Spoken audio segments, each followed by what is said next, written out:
Just us. Being said, I'm guessing a few people will trickle in here in just a little bit. How is everyone doing today? Lovely. Ready for the final day of Breakthrough 120? Yes. Oh my gosh. How's it been going for everyone so far? Have you guys made it to all of the sessions, or have you been jumping in and out? Yet? No? This is my third one. Yeah. It's the first. How are you, Edwin? You know. Wait, that's Al. I mean, I'm Allison, so that works. Not the first time I've been called that. Okay, well, thank you guys so much for coming to session 5. Obviously, today we are going over social media, and I think this is going to be such a fun class because social media is an incredibly powerful tool that all agents can utilize because it's free. I mean, you can run ads and everything at low cost, but for the majority of the part, it's going to be free. So we're going to dive into this free source of lead gen that you can use, and we're going to talk about how you can use it effectively, right? We can just scroll on social media for hours and hours, and that's not really time well spent. Or we can get super tactful with it and really turn your social media scrolling and activity into game-changing lead generation tactics, which is what we're going to obviously cover today. So obviously, I'm sure you guys have seen this slide as this is the last session of Breakthrough 120, but the goal is to have 10 real estate conversations 5 days a week for the next 120 days to set up your next 9 agreements. How are you guys doing on this? Kind of give me a progress report. Are you guys hitting your conversations? Are you 90% there, 50% there? What does it look like for you guys? Half, yeah. What is kind of one of the challenges or roadblocks standing in your way of having these 10 conversations? I'm not scheduling my time efficiently across personal and work. Got it. Got it. Well, we're going to talk about some time blocking today, so definitely get on that. Anybody else want to share feedback of how this has been going for them the past 5 weeks? Conversations each week I've been probably like 80-90% of the way there. Okay. But in terms of the agreements, that's lacking. Yeah. And that's kind of why, as you'll see, we still do those productivity calls each morning long after the weeks are done, obviously, because it's 120 days. And that is to compensate for, obviously, you're not going to get 9 agreements. I mean, that's fantastic if you do. Right in those first 5 weeks, you're going to see kind of the effect like all real estate is. We're down the road. That'll accumulate them. Yeah. I'm with like Edwin, probably half of this, but I have signed 2 agreements. Love it. Congrats. 10 for me is a lot, but it definitely does pay off. That's the thing. Yeah. I mean, real estate is hard. Deals just don't fall out of the sky. And so Keller Williams is super meticulous about breaking it down into numbers. And you want 9 agreements in 120 days. 10 is that number that they have deducted. So it's hard, but obviously 9 agreements, it's going to pay off. But congrats on 2 deals. That's awesome.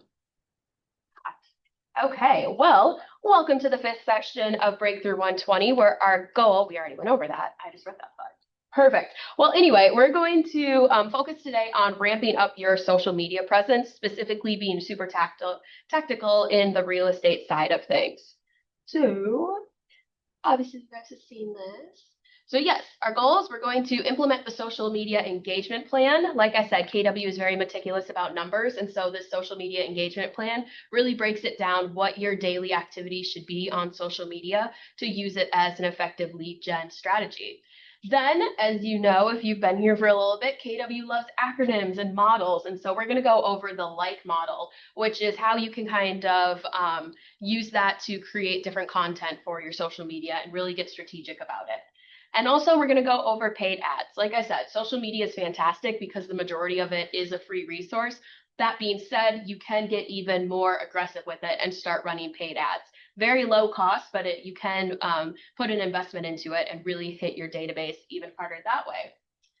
All right, so as we move on from this, we kind of talked about it a little bit, but I want to hear more in detail. What are some challenges that you guys have faced as you are kind of going through the activities of Breakthrough 120? Has anything stood out to you as being more difficult, something that you're trying to work on? Leah?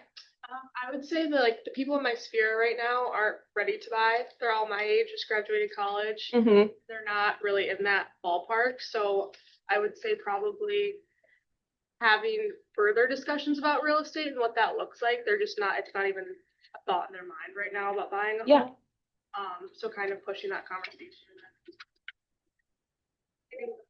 That has been a little bit more difficult. Gotcha. Love that. Yeah. I'm in the same boat too. Not that I'm an agent, but I'm not considering purchasing a home. So I get it. Yeah.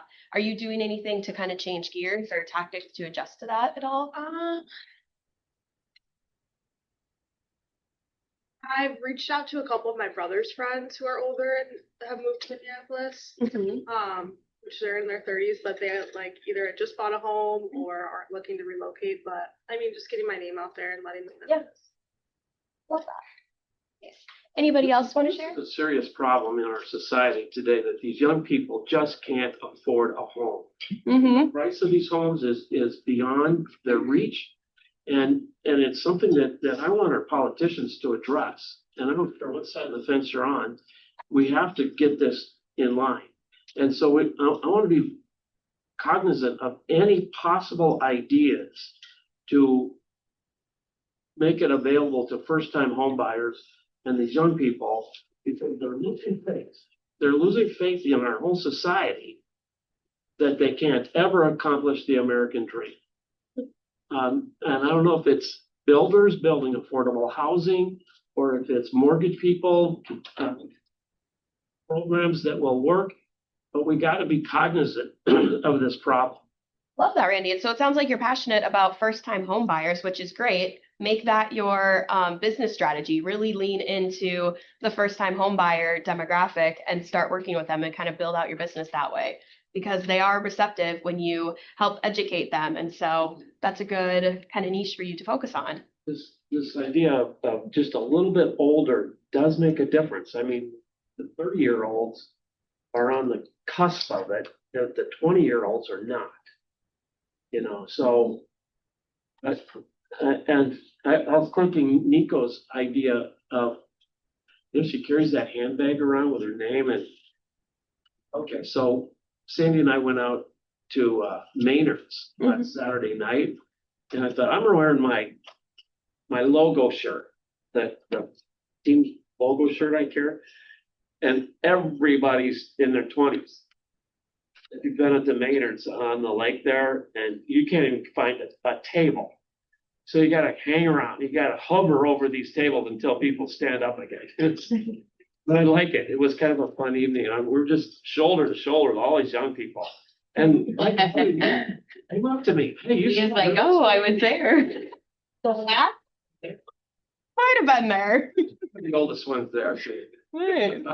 Well, good. Yeah, I love that that's something you're passionate about. And look, it worked. You got people talking. Say, I want to talk. That's amazing. And even if they're not a buyer right now, down the road, stay in contact with them. That's the whole point of being in contact with your sphere of influence. That's great. I mean, if you guys look at Perry Hirth, I don't think I've ever seen him not in a shirt that says KW on it. So there you go. All right. So as you guys have in previous sessions, we're going to start today by addressing the fears that you have about real estate career. And I want you, now that obviously it's the last session, look back at the pages you've written before and where you write down your fears and kind of classifying them as rational or irrational.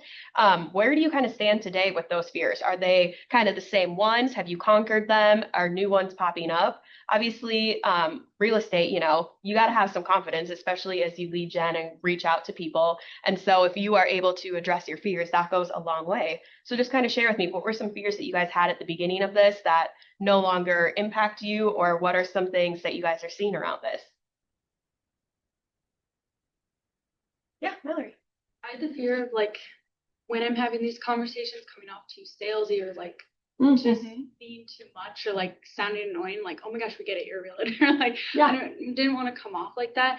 And the more that I've realized, like, for the most part, you're probably not sounding like that. People are usually interested in some way in what you're doing. And it's like, if you're just yourself, it's usually fine. So I feel like that's made my confidence a little better when like bringing up real estate, that I'm a realtor, like all this. Yeah, I do natural. still have nerves, but like. of course, yes. Good. Well, I'm happy that that's something that you're having more confidence in, because I guarantee you are not alone with that. Even agents who've been in business for years, you still get nervous reaching out to people, and like you said, you don't want to come off salesy. Yeah, love that. Anybody else want to share a fear that they are either facing or that they have overcome throughout this process? Edwin, you look like you have something to say. I think probably just planning today, yesterday, like Yeah. everything you do the night before and the afternoon before kind of piles in. Because I have kids. Sure. So what happens is that like I let my kids run me over in the afternoon, then the evening blurs, and then I wake up in the morning, I'm dead. Yeah. So it's really just basically realizing that everything you do just minutes, hours, days before still all kind of piles on you. You have to stay on it the whole time. For sure. Yeah. Something that I've heard a lot just on leadership is if it's not on your calendar, it doesn't exist. And that's something that we should all live by, especially as real estate agents, because the beauty of it is you guys are your own boss. You have flexible hours, but that can also be a double-edged sword because you have flexible hours. You think, oh, yeah, Everyone we'll do this later. Watch yourself. Exactly. So I encourage you to start on time blocking, even if it's just a few days at a time, and then that'll ramp up where now you have an established schedule, still have time for kids and everything, but you are getting your work activity. Block is that block it, expecting the blocks themselves. There you I go. see them, but I just kind of like, maybe next time. That's fair. Yeah. Kids need some- no excuses. Got it. Anybody else want to share before we move on? All right. So as I said, today we are going to learn how to leverage social media to lead generate. So if you guys want to take notes as we leave and go into the session, start by writing down any fears that you have around social media right now, whether it's what you currently do, what you're not doing, what are some things that kind of hinder you from really diving into social media and incorporating it as part of your business. Take a few seconds to write those down, and we will come back to them at the end of class.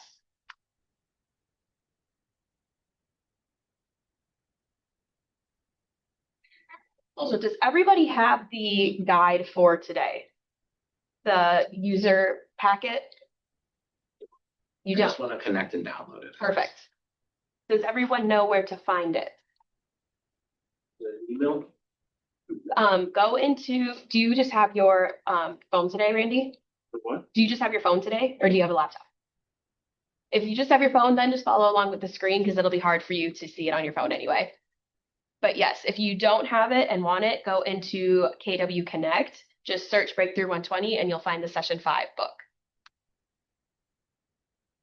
There's 2 lines of 120. There's 2 sections for 120 on Connect. Section 1, Session 5.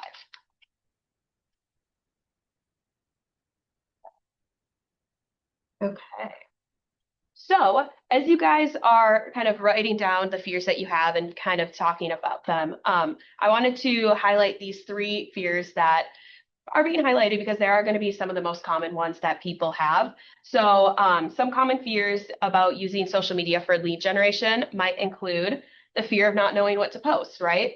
The good news is that every post presents an opportunity to learn what resonates with your audience. So even if your engagement is down on one post, that does not mean it's in a bad post. It just means that you are tweaking your content and getting stuff moving. The most important thing is consistency. You don't need perfection.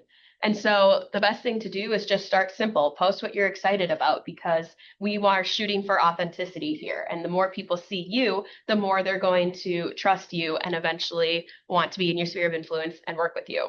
So authenticity, you're going to hear that a lot because that is definitely a key. Another fear that people have is the fear of feeling exposed, right? You're posting everything. You're thinking, oh, what do other people think? Like it's kind of, you're being vulnerable in some posts. But you have to remember that people do business with people they know, like, and trust. So when you're open and authentic, you help others get to know the real you, build trust in what you say, and connect with your personality in a meaningful way, right? The chances of you doing business with someone increase exponentially if they know you, they trust you, they like you. And so you can use social media to kind of build that trust with them before you even meet them.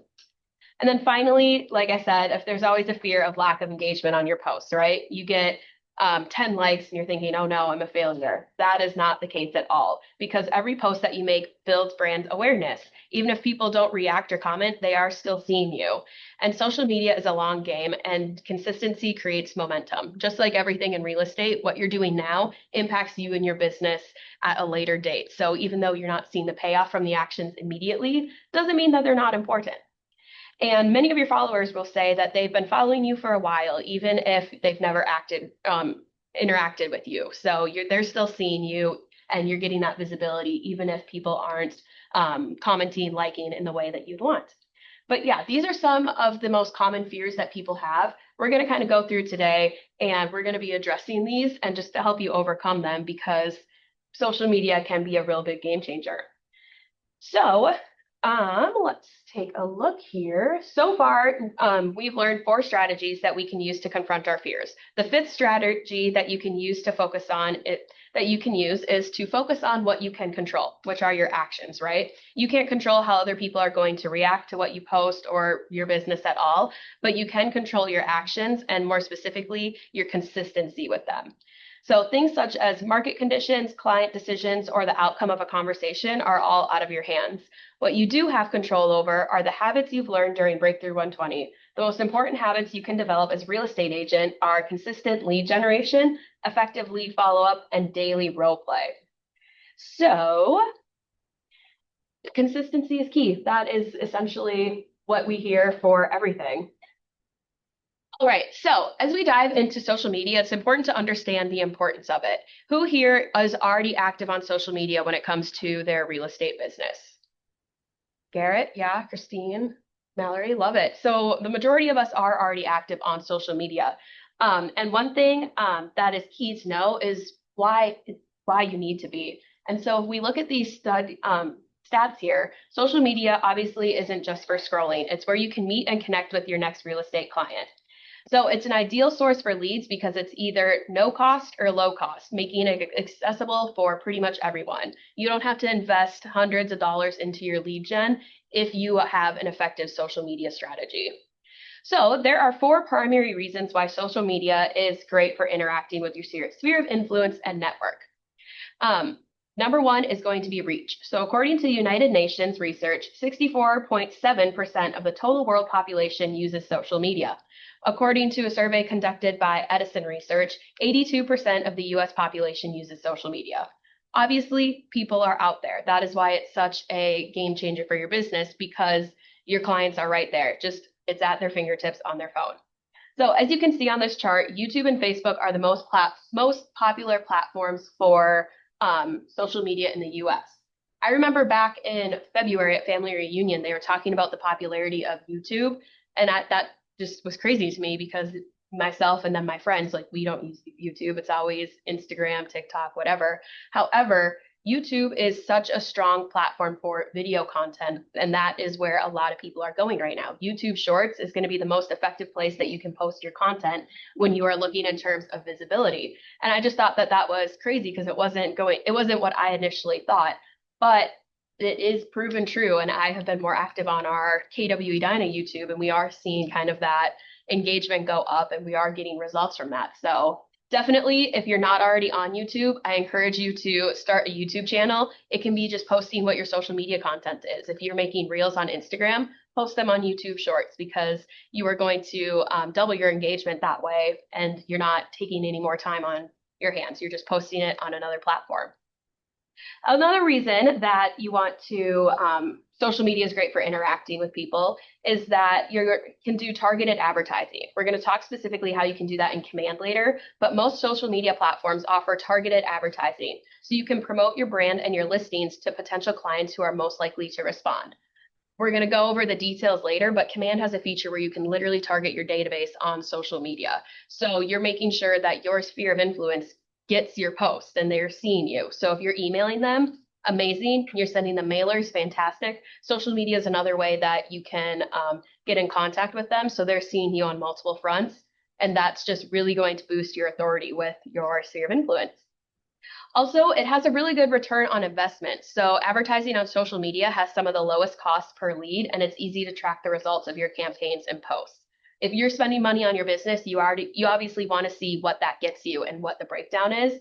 Advertising on social media is really good about tracking the metrics, and you're able to see your ROI pretty easily. And then finally, the fourth reason is that engagement. Social media platforms create the opportunity to interact with your audience and build interaction or build relationships at a scale, right? You're DMing people, you're commenting, you're liking posts, they're interacting with your posts. So it's kind of a form of building that trust and relationship without you door knocking, without you cold calling, without you taking the time to individually reach out to everyone. This is a way that you can do it kind of in a mass form. Okay, so today we are going to dive into the 4 strategies that you can use to incorporate social media in your lead gen.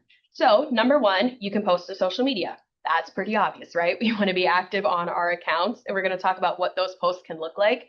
But that's number 1.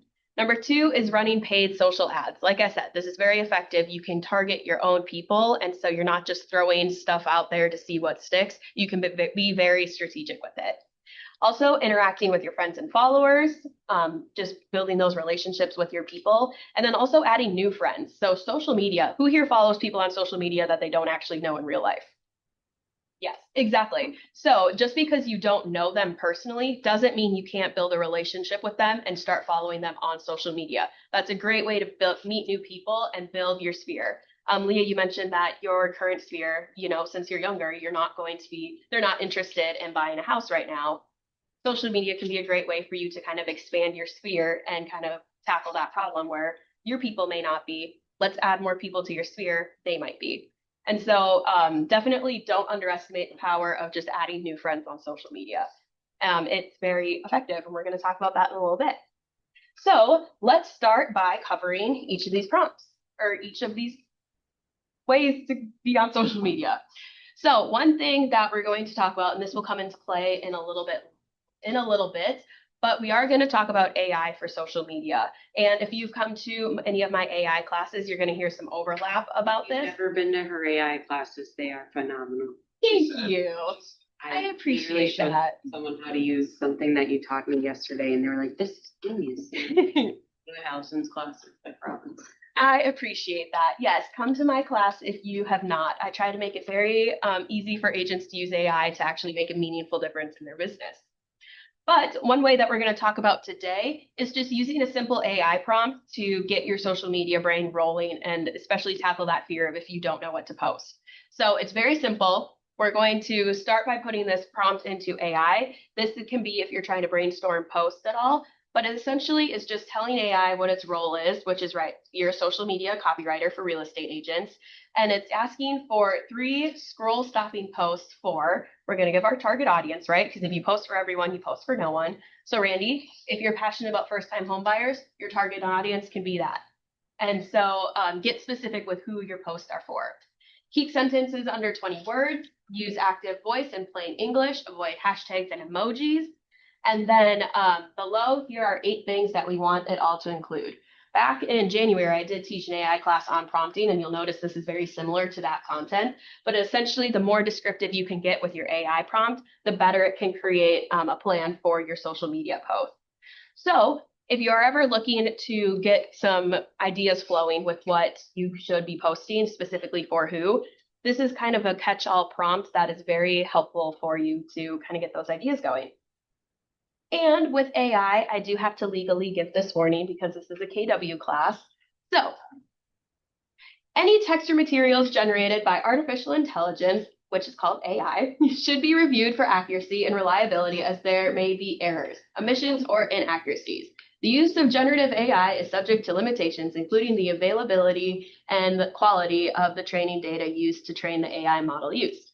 Users should exercise caution and independently verify any information or output generated by the AI system utilized, and should apply their own judgment and critical thinking when interpreting and utilizing the outputs of generative AI. Essentially, check but verify. AI is fantastic, but like I say in my classes, you're the agents, you're the experts, make sure everything is correct. Edwin. emojis anymore? You know what? I just learned on Thursday, we were at a regional meeting and we were listening to a team leader who is just absolutely killing it right now by recruiting through social media. And he was on some call with this founder or the CEO of Instagram. Hashtags are going to go away in less than 2 years.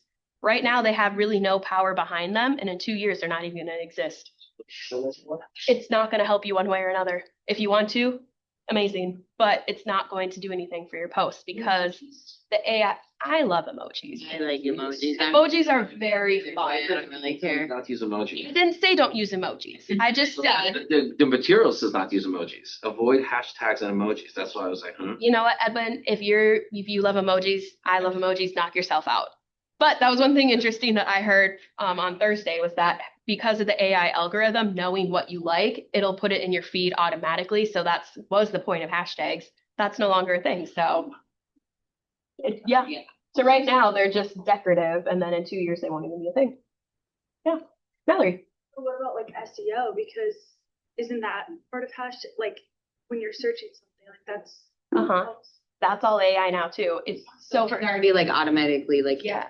versus like the algorithm is already running, so it knows from your caption. If you have videos, it knows from what you're saying. so like if there is something captioned, then that's Yep. So like if you post a video saying, I'm here in Minneapolis trying out 5 new restaurants this week. It's listening to you. It knows that you're saying you're in Minneapolis trying restaurants. So it's going to push your content to other people in Minneapolis. Like it's not going to send it to Honolulu or something. Yeah. And so if you look on Instagram, the search feature, you'll see that AI is already running there. And that's kind of what it is now. Yeah. Yeah. It is crazy, but it's beneficial because your content is hitting people who have similarities with you. You don't have to worry about only your followers seeing you now. You can have anybody who is interested in your content see you. But yeah, very interesting. I learned that and I was like, dang, no more hashtags. Okay, so step 1, we are talking about posting to social media, right? That's fairly obvious when we are talking about lead generation and social media. You need to be posting. And so, like I said, KW is very meticulous about numbers and breakdown because you can just post all day long and you can be on social media all day long. But unless you get really tactical about it, it's not going to produce any results. And that's not the point of this. We want you guys to be effectively lead genning on social media.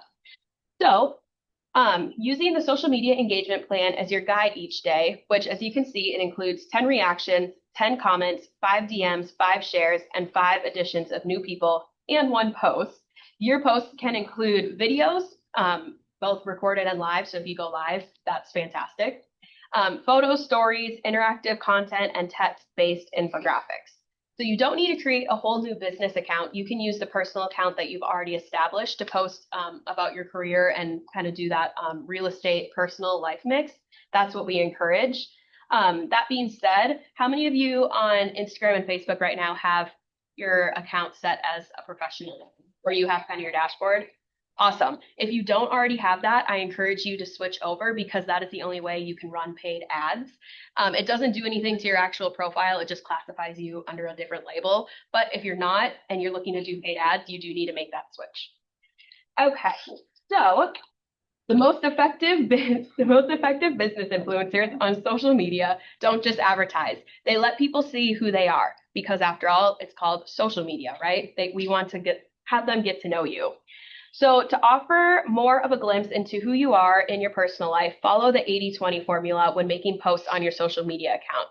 80% of your posts should be about something outside of real estate. The remaining 20% should be related to real estate. Does anyone kind of follow that right now? Yeah. Yeah, Christine, what's kind of your balance? kind of just post about what's going on. And like, even like lately, I just post things specifically like my Snapchat, my Instagram, or my Yeah. kind of just like what we're doing. Like day in the life type.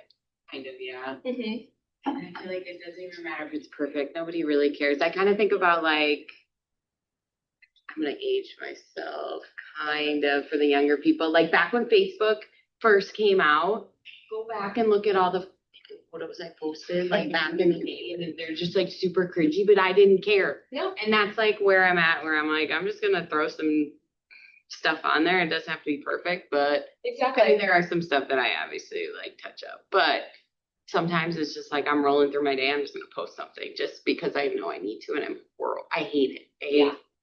Exactly. it. And So where, forcing myself, I'm like, yeah, nobody actually cares what I'm doing. that's the key. It sounds harsh, but we're our worst critics. And so the reality is when people are scrolling, they're not going to stop and be like, wow, she really posted that. No, that's what we're thinking. No one else is thinking it. And so don't let that fear, kind of like we talked about earlier, limit you from posting. Because the reality is nobody cares about it as much as you do. And so just kind of get over that and don't let it stand in your way. But yes, so we're talking about the 80-20 rule. So that essentially means that for every 5 posts, only one of them should be about real estate business. That's not saying that you can't post, oh, on my way to an open house, or hey, look at this cool property we're touring.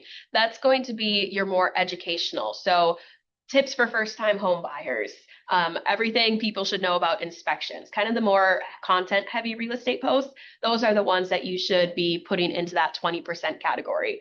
Everything else should be more personal, day in the life, get to know you, because like we talked about, people want to work with people they trust. That's how you're going to convert followers into transactions, is having them build that trust with you and get to know you as a person, not just you as a real estate agent. So it's not to say that that's not valuable. It's just that shouldn't be the bulk of your feed. The worst thing that you can have is go to your Instagram profile and all of them are just pictures of houses that you're listing or that you're doing opens for, right? We want to have a good balance of you because that's why they're following you, is to see what you're up to. So every social media post that you make is the opportunity to introduce yourself, highlight your personality, and show people why they enjoy working with you. So remember, like I said, people do business with those they know, like, and trust. So like I said, KW loves models, and the acronym that we're going to use to help us talk about what type of content we should be posting is the LIKE model. So as you can see, LIKE stands for local lowdown, information, know me, and engage in conversation. These are kind of 4 categories of content. If you're ever stuck and trying to figure out what to post, put it into one of these buckets because that's just an easy way to build out your presence that's on social media as a real estate agent. So also keep in mind that posts can include pictures and video, or keep in mind that posts that include pictures and videos perform a lot better than just stagnant graphics or even stagnant photos. I'm sure you guys have all experienced this. It's not new at this point, but if you're posting reels, they're going to do a lot better than just stagnant posts. Carousels are kind of that second one. So if you're posting them, post multiple and let people scroll because we love more content, and that's exactly why they perform better. So carousels and reels are going to be your top performers. That's not to say you can't do stagnant photos, just like the one or a graphic, but just keep in mind that that shouldn't be your whole feed. Or if you're wondering why your engagement is lower, that's going to be the reason, because it's not being pushed out to as many people. Edwin, you have a I question? liked all the metrics. The only one I'm scratching my head on is I'm supposed to add 5 people to your followers or friends a day. Yes. That I don't know if that's sustainable. That's over 1,500 a year. Well, assuming You're going to be an influencer by the end of the year then. No way you can get that. We're going to dive into what that looks like in a little bit, but it's not going to be as crazy as you think, especially because Instagram makes it easy for you. So we're going to talk about that in a little bit, but let me see here. So let's now dive into each one of what these letters look like. So the first one, L, is the local lowdown. If you've been in one of my AI classes, I'm sure you've heard, I emphasize the importance of location, right? The more you specify where you are when you're talking about what you're doing, the more you're going to get picked up, because location is such a huge indicator for social media. And we know that social media's algorithm is AI now. AI loves locations, because if I'm just posting that I am in this pretty park, that doesn't mean anything. But if I post what park I'm at, it knows where I am. It's going to push my content to other people around that area. So the more that you can get local and location based with your content, the more success you're going to find, because people are seeing it more and it's putting it in their feeds. I love when I'm scrolling social media and I see something that's very niche to like me and my interests, and that's because the algorithm knows what I like. That's exactly how it works for everyone. So your posts are going to get into people's feeds where they like that content, and that's going to increase the chances of them following you, liking your stuff, and of ultimately building that trust with you. So when we're looking at the local lowdown, posting about the local knowledge means that you're showing your audience what you're actively involved and knowledgeable about in the area that you live and work. So examples of the local community content could be the history of your town or area, upcoming community events, school events or calendar, community service activities, interviews with prominent community members, and school or college sports games and scores. Garrett, you do a fantastic job with this on social media. If you guys follow Garrett, you see he does kind of what's going on in the area this weekend.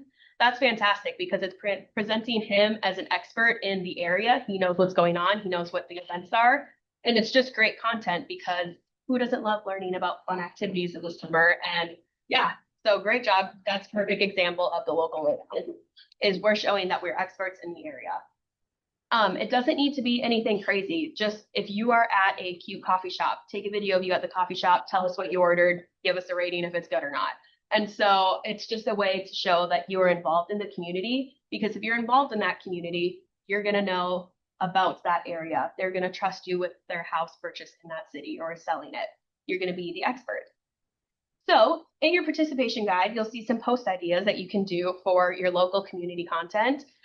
What type of community content would be the most natural and fun for you guys? As you're thinking about your own feeds, what type, if you guys do this already, share it with me, but as you're just brainstorming here, what do you think would be good to do moving forward for you? Leah?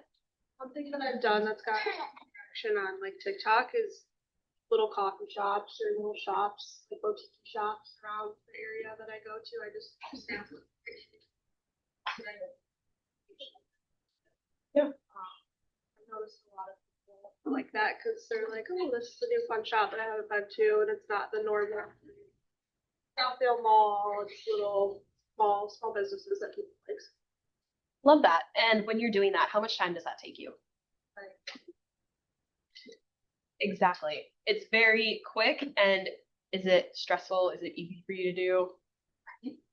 It is stressful? No, it's easy. Okay. Okay. I was like, oh gosh. It's easy. No, exactly. So that's a perfect example of a quick, low stress way for you to build your knowledge as the local expert. Leah has posted about shops. I've been to the shops that Leah posted about because I'm very easily influenced. And so it's easy to, and it's stuff that I just haven't heard of, but I'm interested in it. Yeah. And so that's a perfect example of the more that you post and show what you do in the city, because you guys all do fun stuff, post about it because it gets people commenting and it gets them engaging. Anybody else want to share any ideas that they're kind of thinking of as we do this or what they're currently doing? Thinking you like to go out for music. I was going to say, Randy, your Elvis would be fantastic. Yeah. He's one of our favorites, and but we have two others too. Yeah.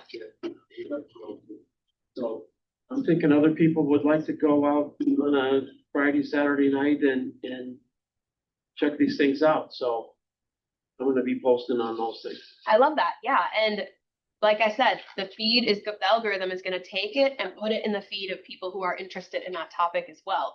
So you're going to be reaching people with the same interest as you. That's the perfect way to start building your sphere of influence out a bit more. Edwin was asking, how do you get the 5? Or this is going to be a way that you're able to do that. Yeah. Awesome. Okay. Any questions about the local lowdown before we move on to our next letter of the acronym? Awesome. Okay. So the next I stands for information. So we are going to be sharing our real estate knowledge in clear, easy to understand ways that whether it's about the market or your business, we want to make it easy for people to understand because you are the experts and part of your job is breaking it down for the people who aren't experts to understand that. So the goal is to position yourself as a trusted expert through your informational social media posts. The more you educate yourself about the market, the more value you can provide to your clients. You're not just sharing information, you're explaining what it means for anyone looking to buy, sell, or invest.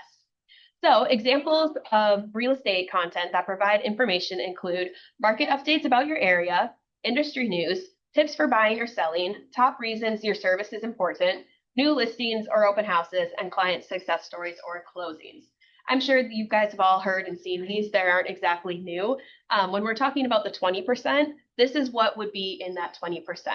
Right? We don't want us to only be posting all of this stuff. It's very important, but the reality is, unless people already trust you, it's not going to matter. If I'm scrolling my feed and I see some random person I don't know telling me the top 5 things that I must know as a first-time home buyer, I'm not going to trust that as much as if I see Anna's post about that, because I know Anna, I trust her. So if she's posting something, I'm thinking, oh, that's going to be great information. I'm going to stop and read it. And so this is important, but what's even more important is your other posts, because that is what goes to building trust. Once you have that trust, that's where this gets really fun, because now you have people who know and trust you. They're going to rely on your information more and be curious about it. So if you're posting a market update and people who trust you see it, that's going to be when they reach out and ask questions if they have any, or they're going to ask your opinion on certain things. So that is kind of where that falls into. So we want you to stay informed about your local market. So useful stats to watch include inventory, the number of properties for sale in the area. So what is the inventory in your market? What's the average number of days on market? What's the typical home price? Then we want to talk about the type of market. Is it a buyer's market? Is it a balanced market? Is it a seller's market? Obviously, a lot of people, I'm sure, if people find out you're in real estate, they ask you about rates. I'm not even an agent, and people ask me about rates, and I say, you know what, that's a great question. Let me ask one of my agents. But so definitely educate yourself about rates and lender regulations. This includes obviously interest rates and what the lenders are currently requiring, important roles in the status of your market. As interest rates fall, buying power starts to dip because the affordability decreases. So the rising interest rates may take buyers out of the market. Just kind of be an educator on that. And then finally, economic factors. So what is the unemployment or employment rate in our market? How many workers are entering or exiting the workforce in your market? What's the growth rate of the community? Has the government made any changes to rules or regulations that will impact the housing market? And are there changes to major industries in your area? So these are ways for, perfect. These are ways for you to post educational content. Like I said, it's not going to make up the bulk of it. However, it is important to know, because we don't want to just present you as some realtor who goes around, here's this really cool house I'm touring. We want to make sure that you are presenting yourself as an authority in the community. And so that's how you do this, is by bringing good, hard-hitting information. Does anyone currently do this? If anyone has questions about where to get these stats, I want to kind of share ideas here. So does anyone currently pull numbers and get posts made by this type of content? Garrett, yeah, tell us your process. So every Monday I post like a South Metro market update. Mhm. And I have a saved search on the MLS for all of the new listings and all the sold properties in the South Metro. So that every week I make a quick CMA and then pull stats from that. Yeah. Are you posting this on your story? Is it in your main feed? If you're doing it weekly, what does that look like? Main feed. Main feed. Have you had any traction on that, or anybody reach out for questions about it or conversations around it? No, but I've had clients tell me that they found it really useful as they were thinking about buying. So I haven't had anybody reach out on the post, but I have had people in person tell me that. Love that. And that's exactly what we were talking about earlier, where just because people aren't commenting their questions, it doesn't mean they're not seeing it, and doesn't mean it's not impactful. So that's a great example of that. Anybody have questions about what that looks like, or the type of numbers or anything? You can also use like InfoSparks Exactly. on MLS. So type in certain cities or counties, and that will pull stats for you too. It's super easy to use. It is, yeah. And I would say also, if you guys are here for the team meeting when we do top 5, that's usually when John goes over market updates as well. So he pulls numbers usually from InfoSparks, but that's a great way for you to get some numbers posted as well, because not only is John providing you the content, he's also explaining it. So you can then repeat that to your customers and be the educator there. InfoSparks you can like download and then upload it into AI, and they'll Make a graphic. make a graphic for you too, which is super easy. So you don't have to stress about doing anything. It's literally Exactly. Yeah, numbers can be scary. your logo or whatever. Yep. That's super easy. Yeah, numbers can be scary if you're not heavily involved in them. And so that's definitely a great low stress way to get the credibility that you want on your social media. Okay, so as we're moving on, the K in like is know me. So posting about your life outside of real estate allows your sphere of influence to connect with you and relate to you on a personal level. You don't have to post deeply personal information about yourself or your life, but post about your hobbies, interests, other things that you're comfortable sharing. Use your personal posts to encourage interactions and deepen relationships.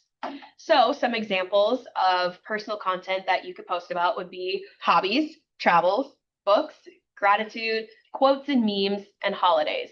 So it's essentially just sharing what's going on with your life. So Julie Brandt is heavily involved in a women's golf club. I think she's even the president. That's going to be her post because she's connecting with those people. That's something she's passionate about outside of work. That's going to be what's on her feed.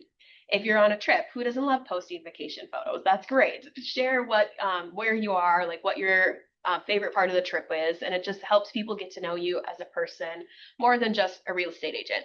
Because like I said a million other times, we want to build trust because that's what really converts people, and this is a phenomenal way to do that. This is pretty straightforward, but because it's just normal social media activity.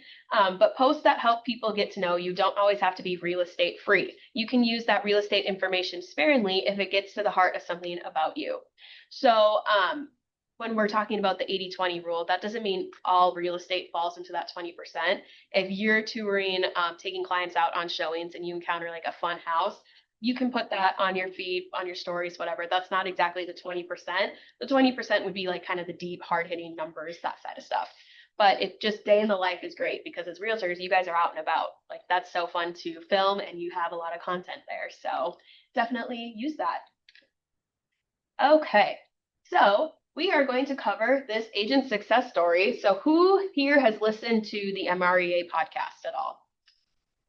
Erica, yeah, love it. If you haven't already, I highly encourage you to listen to it. Jason Abrams essentially takes agents who are doing what they are good at a very high level, and they then break it down for you in kind of digestible ways to get you started. So, and everybody who's interviewed is doing something fantastic and seeing great results at a high level. They then make it super easy for you to implement. So it comes out each week. I highly encourage you to listen to it. But this success story from Julianne that we're going to talk about is actually from that podcast. Would anybody mind reading this for, wait a second. Does anybody have their handbook open that they would like to read Julianne's story on? Anybody. I can read it, but I'm also going to lose my voice if I'm up here the only one talking. The story's not in the handbook. Not in the handbook? No, it's Okay, so I'm going to read it then. This is essentially a summary of it, but Julianne Carney took her social media followers along with her as she completed her real estate licensing course. When she was licensed, she announced sold properties on social media. She believes that people had the confidence in her business because she showed her character before and after getting her license. Julianne found that posting about what she had learned and how much she enjoyed being a real estate agent was endearing to followers. Remember that social media posts should be about you, about real estate, and be useful for your followers. Here, Julianne took what she learned and shared it, thus creating confidence. Obviously, that's a very specific case. You guys are all licensed, so it's not like you're going to be showing us what it takes to get your license, but it applies to the same thing. If you guys are taking your CE, which you all should be doing, even though it's not due for a year, start your CE now. If you're taking a CE course, share that you're learning because one, it presents you as an authority, you're learning, that's great, people trust you, but also it's just, hey, this is a new fact that I learned. That's pretty cool. It just gives you more content. Okay, the final letter in like is going to be engage. E for engage in conversations. So while using social media as a lead generation source, your job is to provide the conversation starters and ask for your followers' participation, right? People like to follow people that they can engage with, and they post stuff that they like to participate in. So examples of how you can engage with your followers include polls, questions, competitions, giveaways, this or that, storytelling, prediction posts, interactive challenges, caption this photos, myth busting, fill in the blank, behind the scenes. So as we're looking at that, who here has done any sort of engagement post like this on their social media before? Yeah, It's really easy. exactly. I literally asked like something stupid about like, it was like when I hate doing dishes, people. Mm. Like something about like at what point and how many children do I have that I can get away with like switching to only paper plates. Mm. And you had people give their many answers? people respond to me because I was like, okay, I'm not the only person that hates doing dishes like 20 times a day. I run my dishwasher twice a day. This is insane. Yeah, but it's something simple like that. That's just part of your daily challenges, and it's not real estate related whatsoever. But you got so much engagement on it, and people are learning about you as a person. You have a kids, you have a busy life, like you're building connections that way. It's something so, and like she said, it's very easy. I mean, put a poll on your story, put a question on your story. People love engaging with stuff like that. So I highly encourage you, if you haven't already, start diving into these type of interactions because the more you can facilitate conversations, the more you're going to find it's easier to reach out to the people and follow up and start those conversations instead of just cold sliding into someone's DMs, which is still valuable, but it's a lot easier to do when you've had conversations with them prior or some sort of interactions. Any questions about these type of engagements on social media? I figure most of you guys are familiar with this, but definitely don't overlook that and be posting on your story every day. I'm not like you, obviously with the engagement model that we were showing earlier, we're encouraging you to post every day. That doesn't have to be a main feed post. That can be your story. That can be you going live. It obviously can be your main feed, but have something on your social media every day because that means your face is on someone's phone every day and you're on top of their mind. All right. Any other questions about any of this stuff as we go through? Awesome. So another important thing to remember is to make sure that you don't post and ghost. So if you're posting some sort of engagement and you're, for example, Christine's poll that she did, post the results because people like voting, but then they also like seeing where they fall in people's in the spectrum on that. I like do one little square for like just here for the results or Exactly. because then people are still engaging with it, but they're not like skewing your data. Exactly. So don't post and go. I like that. I was like, that's a good idea. I should start doing that. If you're asking questions, share what their answers are. So if you ask a question of like, what's your favorite ice cream shop around the Twin Cities to go to in the summer, and people are sending the results, post what the results are because people kind of want that follow through and that just gets them more excited. It's another post for you, but it's also more of that relationship building.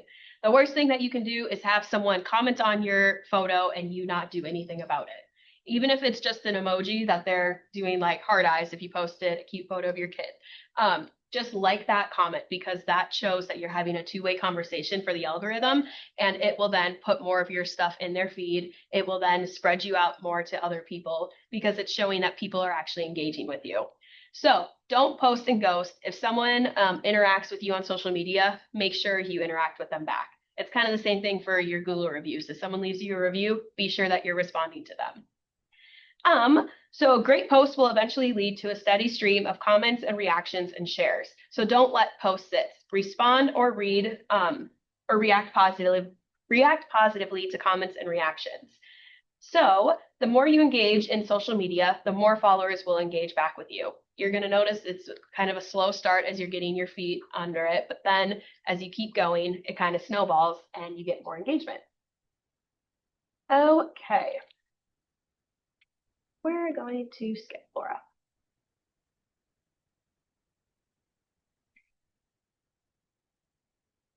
All right. So we kind of talked about AI at the beginning with that prompt, and this is where we're going to be circling back to it.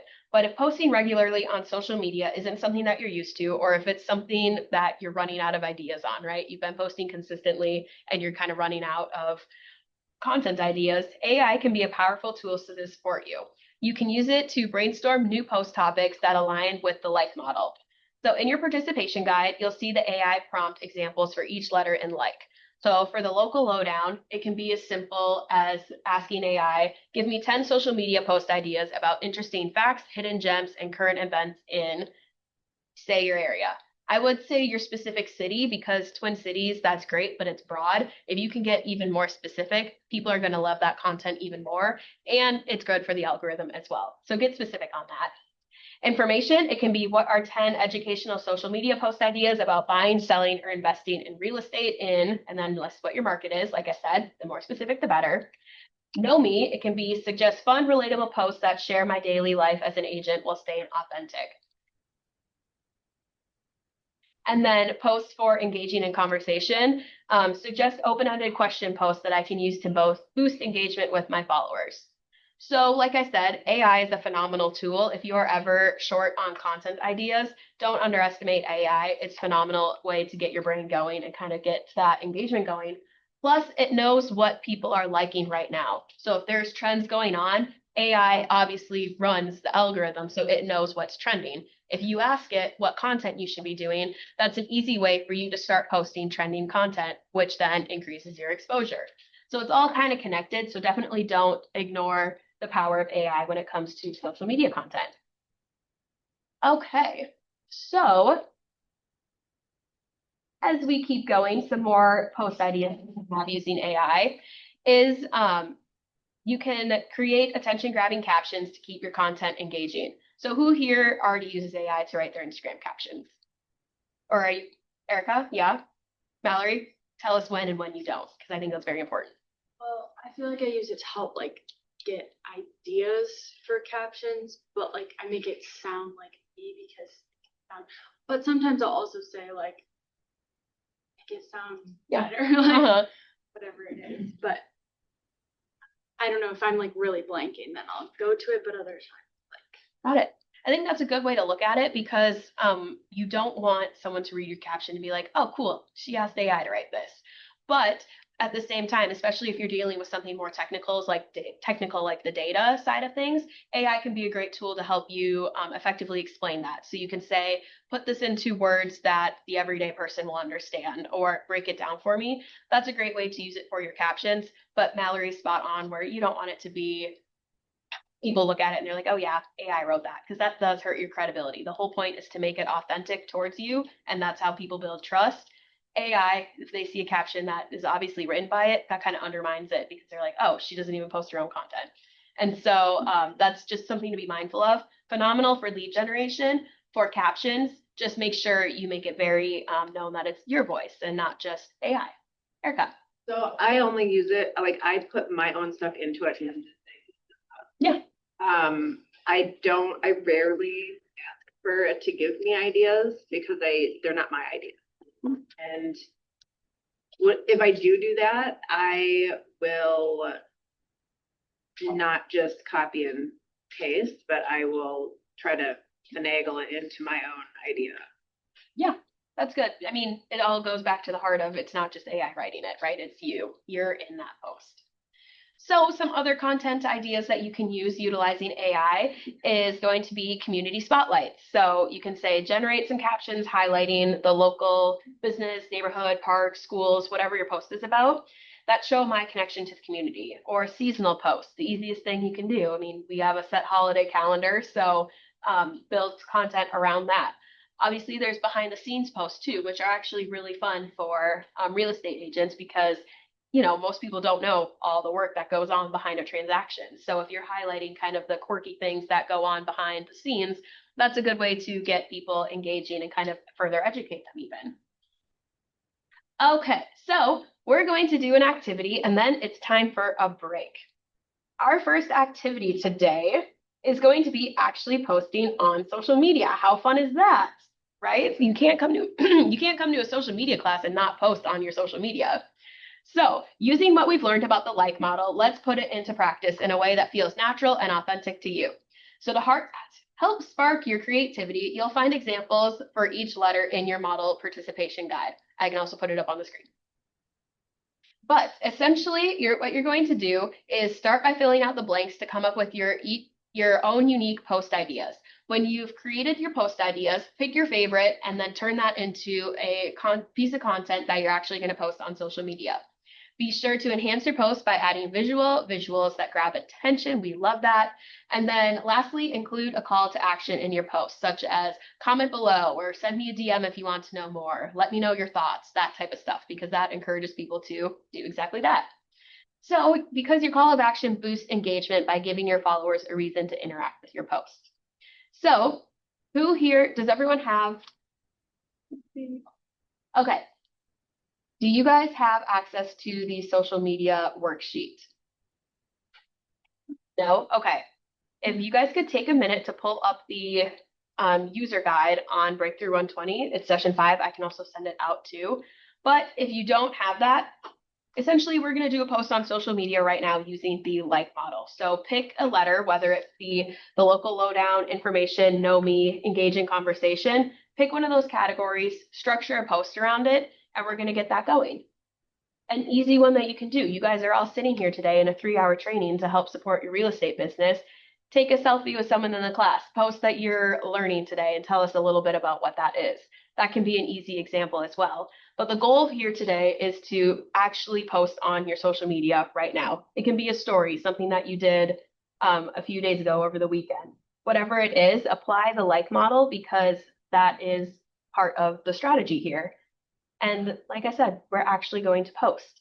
So if you don't have that worksheet, I can send everyone in an email. But otherwise, we're going to take the next 10, 15 minutes to actually do a post on social media. And I need you guys to promise me that you will. We're not just all going to sit here in silence for 10 minutes. Does everyone promise that? Promise. I'm looking at you, Leah. You're sitting there smirking like I know you're not. I will. Also, I follow the majority of everyone in here on social media. So I'm not saying I'm going to hold you accountable, but you know. Does anyone have any questions as we dive into that? How am I supposed to find this worksheet? I am getting ready to pull it up and I will send it to you. That being said, it's also in Connect, which is command. But I will send it to everybody right now.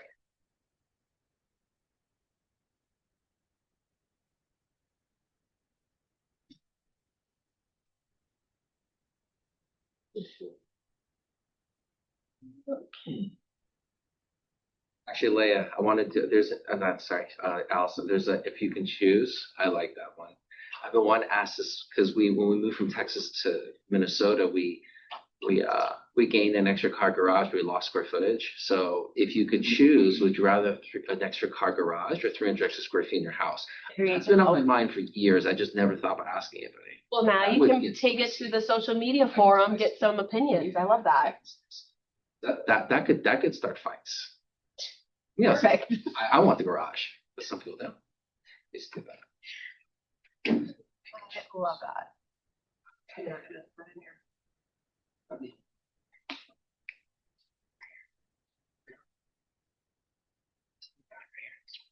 You go download it if you want. I was in the first. You go back.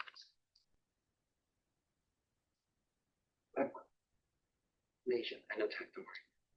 So right here, there's like a little, if you click it here, and there's a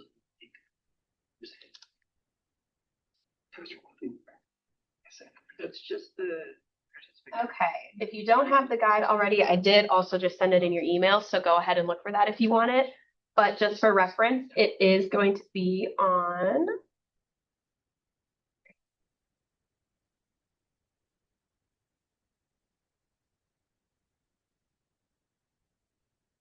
Knew how to download that. Oh. Didn't. Part of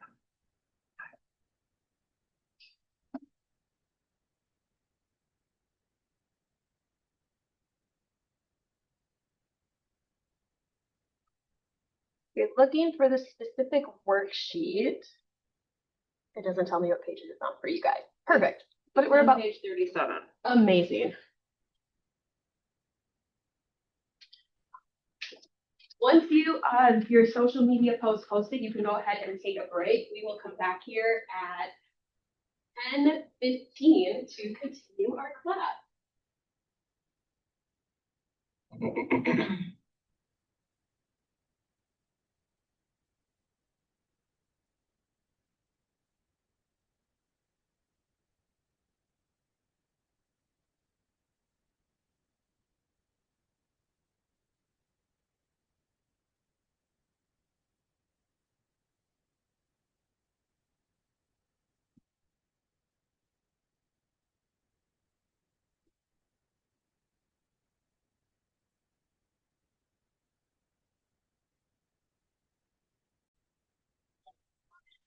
One, we are diving back in. Let me get here.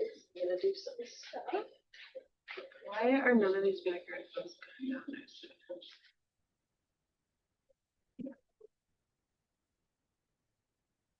Okay.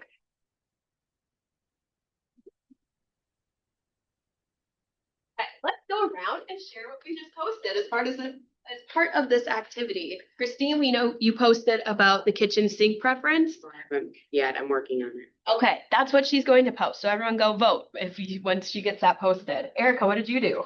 I did the example of the huge backyard versus chef's kitchen. Got it. Valerie, what did you do? I made with.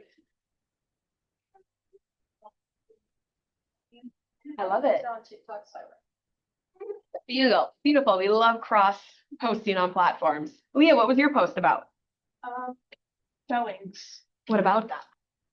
I put like my showing walk up anthem song I needed to have. What was your walk up song? The one with the heels and it goes da da da da. That's a good one. Chandra, what was your post about?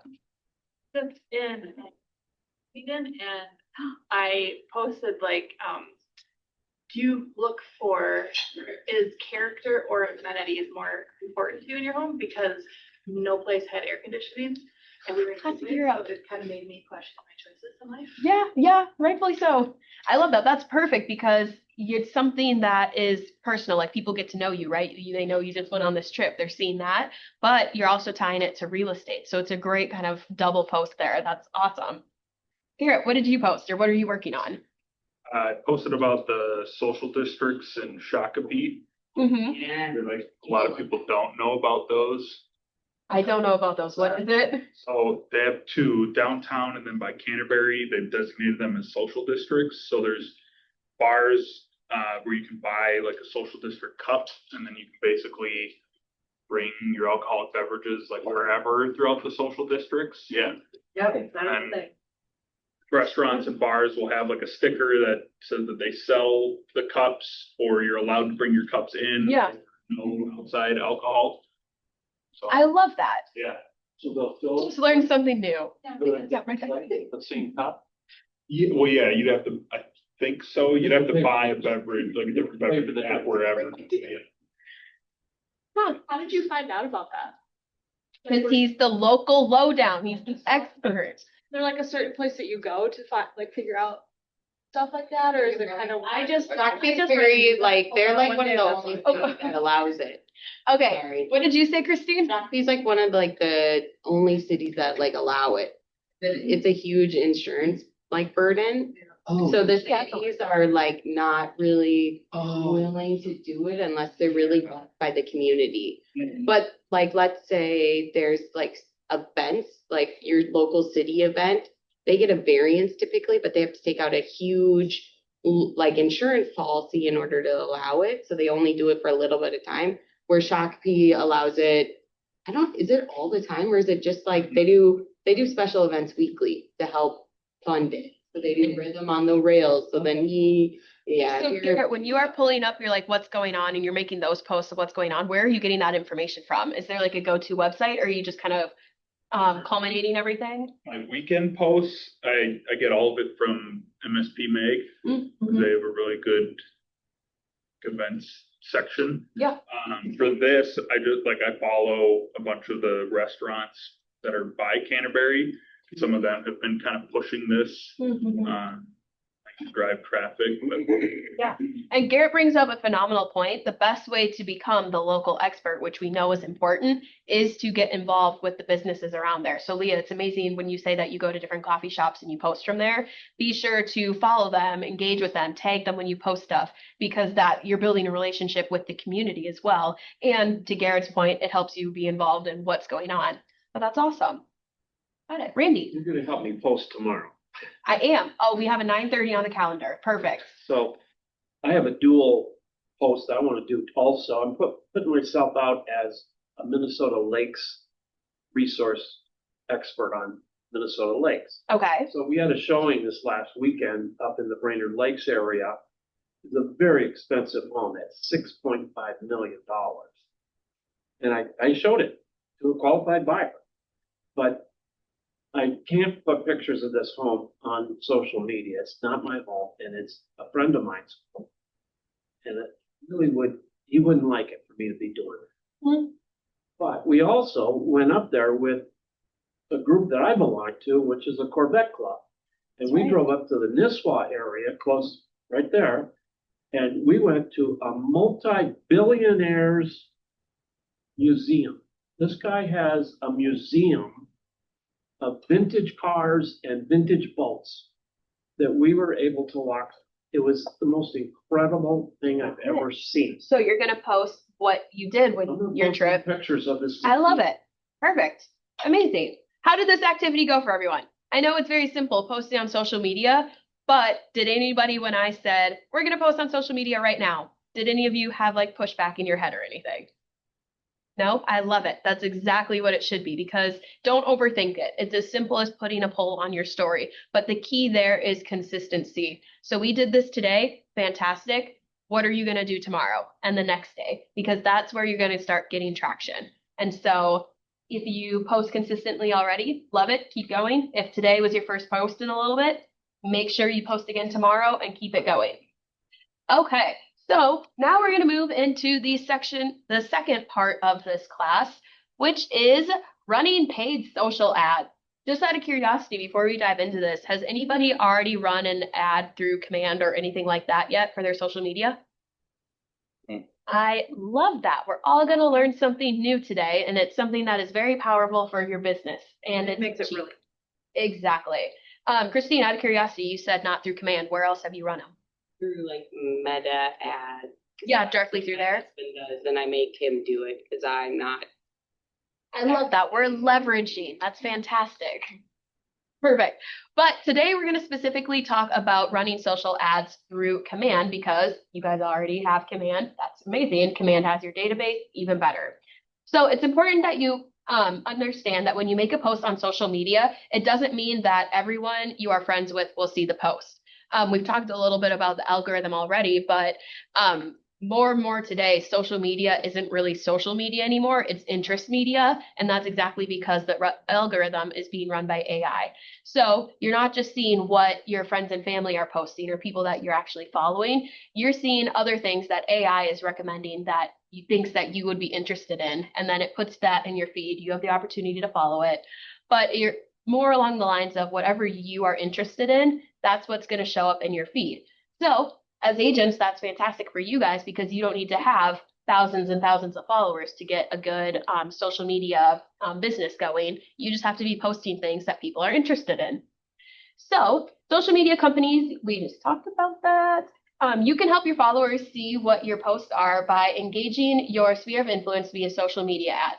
With Command's integration with Facebook and Instagram, you can run ads that specifically target people in your database at exceptionally low cost.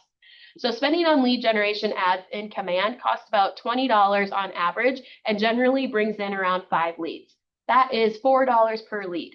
We love cost efficient lead generation. You gotta love it. Erica. So one thing that I've noticed, because I used to do ads with them like several years ago, Mm-hmm. and Command has changed how you can target people. Yeah. It's gotten less valuable for me. They used to let you target Realtor.com, Zillow.com, all the other actual sites. And now they only let you target like a certain radius within your Sphere, yeah. sphere. Yeah. Well, as you said, that was several years ago. So many of things changed since then. Obviously, Command has changed. Also, the rules around advertising have changed, and there have been more regulations put in place. So I'm sure we can't do that anymore because it's not allowed. Probably. It just was. We're I got keeping more you leads safe. allowed me to do that. So I don't, yeah, I don't know. There were more leads before. Well, so obviously I asked if anybody here has run the social or run the ads through Command, and it was no. So I just wanted to take a minute to show you guys where this is in Command because that is obviously going to be step one. So bear with me for a second. So now we're talking about the 20% that's business. No, so that rule involved what you were posting on social media. This is something separate. This is running ads in your social media. So Business ads, right? it is going to be, we're going to talk about that in a little bit, what it would entail. Okay. Awesome. Give me 1 second. But, so if you have Command pulled up, how many of you guys have been in the campaigns feature of Command? It just got an update too, which is very fun. But you will see when you go into the campaigns, one of the options, you can send out mailers, emails, all of that stuff. But another thing that you can do is the ad. So the banner over Command.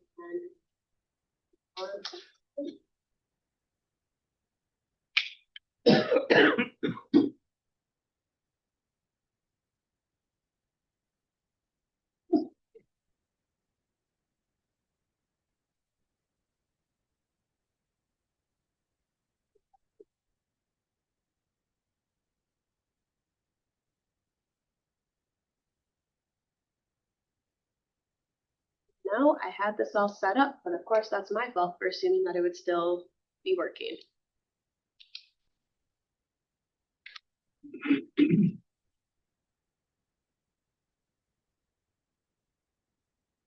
Okay.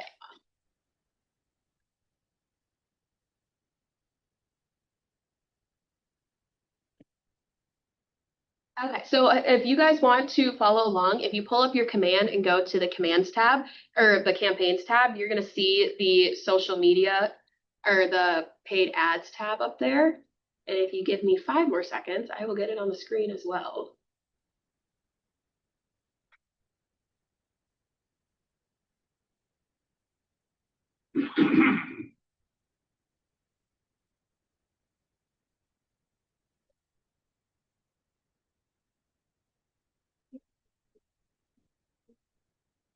Here it comes. See, it's inside marketing. Yes, so here on the left-hand side, you see this little, I call it a megaphone. I don't know what else it would be, but that is the campaigns tool. Running an ad through Command is way easier than going through Meta. So if you are already going through Meta, I would switch to Command because it's Okay, so if we are looking here, this right here, it's the marketing applet on your toolbar. And then it's going to load, and up here are going to be the different types of marketing you can do through Command. We are going to be specifically looking at paid ads. So as we talk about the importance of these and kind of go through what it's all about, this is going to be specifically where you're going to look. Does anybody have questions on how we got there? Fantastic. So I'll leave that on the screen as we go through. Okay.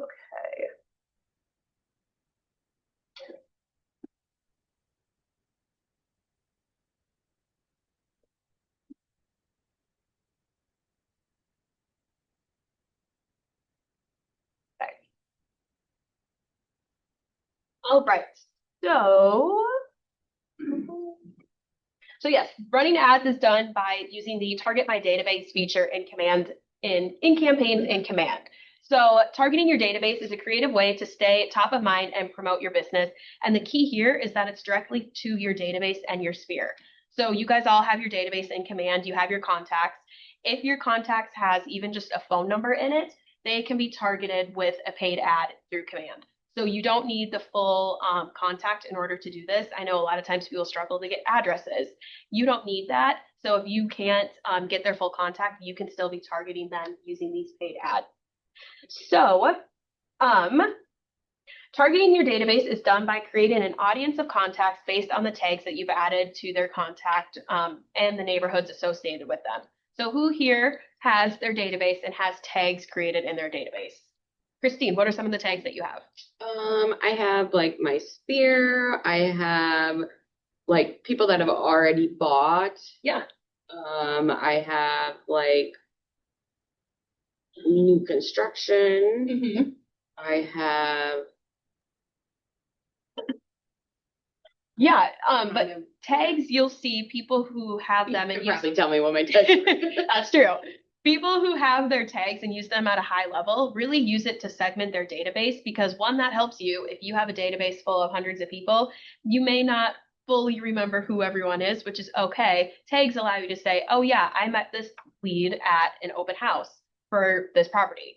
But being able to tag your database lets you know, kind of segment them further. And then that also allows you to target your ads a bit more precise.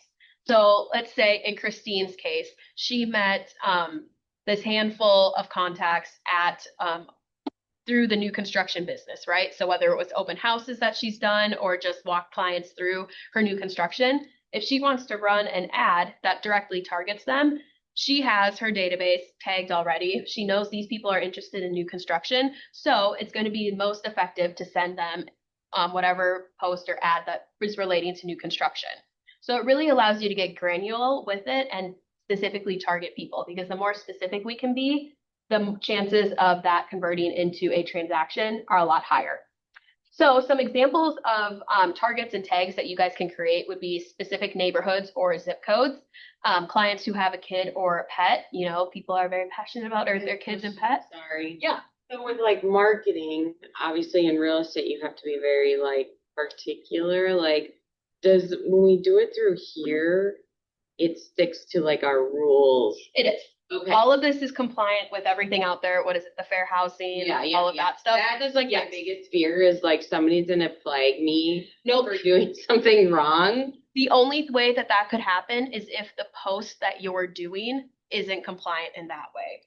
Like, if you know you follow certain rules for social media that are compliant, as long as you follow the same rules when you're creating this post, you're good. So targeting my ad is completely Completely different. fine. It has to do with the content Exactly. specific. Everything here is compliant. Like, yes.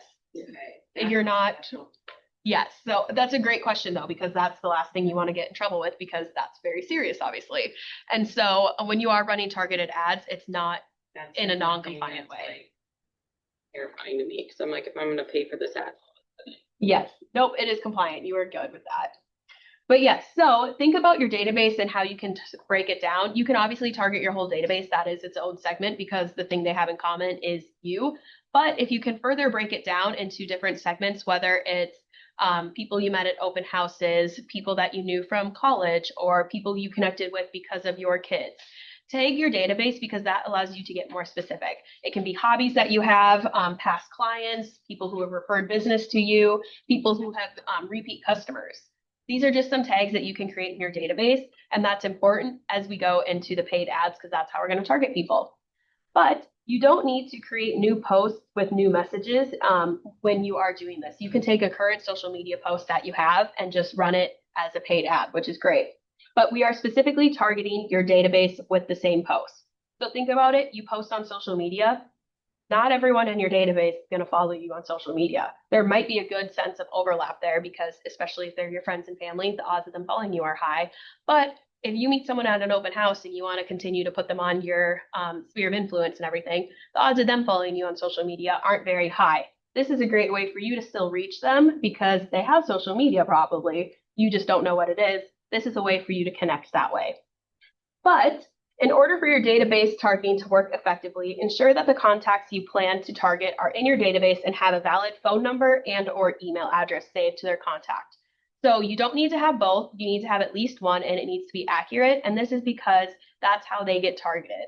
All of our social media accounts are tied to either our phone number or our email. And so as long as you have that in your command account, that's how it can go out and find these people on social media. So phone number is going to be the most important. If you have that, that's very good on how you can verify people's social media. So make sure you have that, and then that allows them to go ahead and match their Facebook and Instagram. So this is kind of what that applet looks like, but you have 6 different ads that you can run, whether it's boosting a listing. If Christine has a new construction for sale that she wants to expose to more people, she can go ahead and run an ad targeting her new construction people. She can, you can also do market center buyer leads. So let advanced AI use listings from our market center to generate buyers. So let's say Leah has a listing and you think, wow, that's a great property. I want to find a buyer for Leah's listing. This is a way that you can do that. Build your brand. This is obviously just awareness, kind of the more general, and promote specific events, recruit agents, Google search. But there are different types of ads that you can run. So think about what your purpose is with running the ad and match it to whatever campaign that you have for this. Okay, so looking at that, does anyone have questions about what paid ads look like in Command? Once you click this, I don't have my database because I'm not an agent, so it won't take me very far. But when you click on this, it's going to allow you to select who you want to target. You're going to decide how much money you want to put into it. So if you want to run a really big ad campaign, it's going to cost you more money. But if you just want to specifically target a group of people, that's going to be just a few dollars, which is really great, especially if you don't have a ton of money to put in your social media. This is a great alternative. It's going to be effective advertising and you're going to get bang for your buck. Randy. Are these only mobile ads or are they going to full email addresses? Nope, these are social media ads. So if you're scrolling, have you ever been scrolling Facebook or Instagram and you see an advertisement? That's what it's going to be. So it's going to come up in their feed like a post, but it's going to be a sponsored post. And so it's just getting people to see your social media content a bit more. So no, it's not going to hit their inbox. It only lives on Instagram, Facebook, wherever you select on there. Yeah. Nice. Any other questions about paid ads?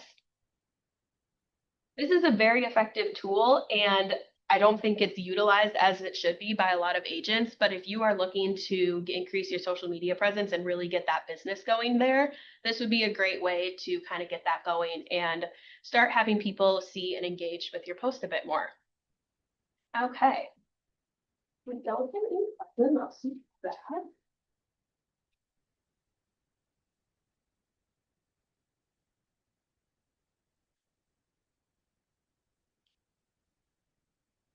Perfect.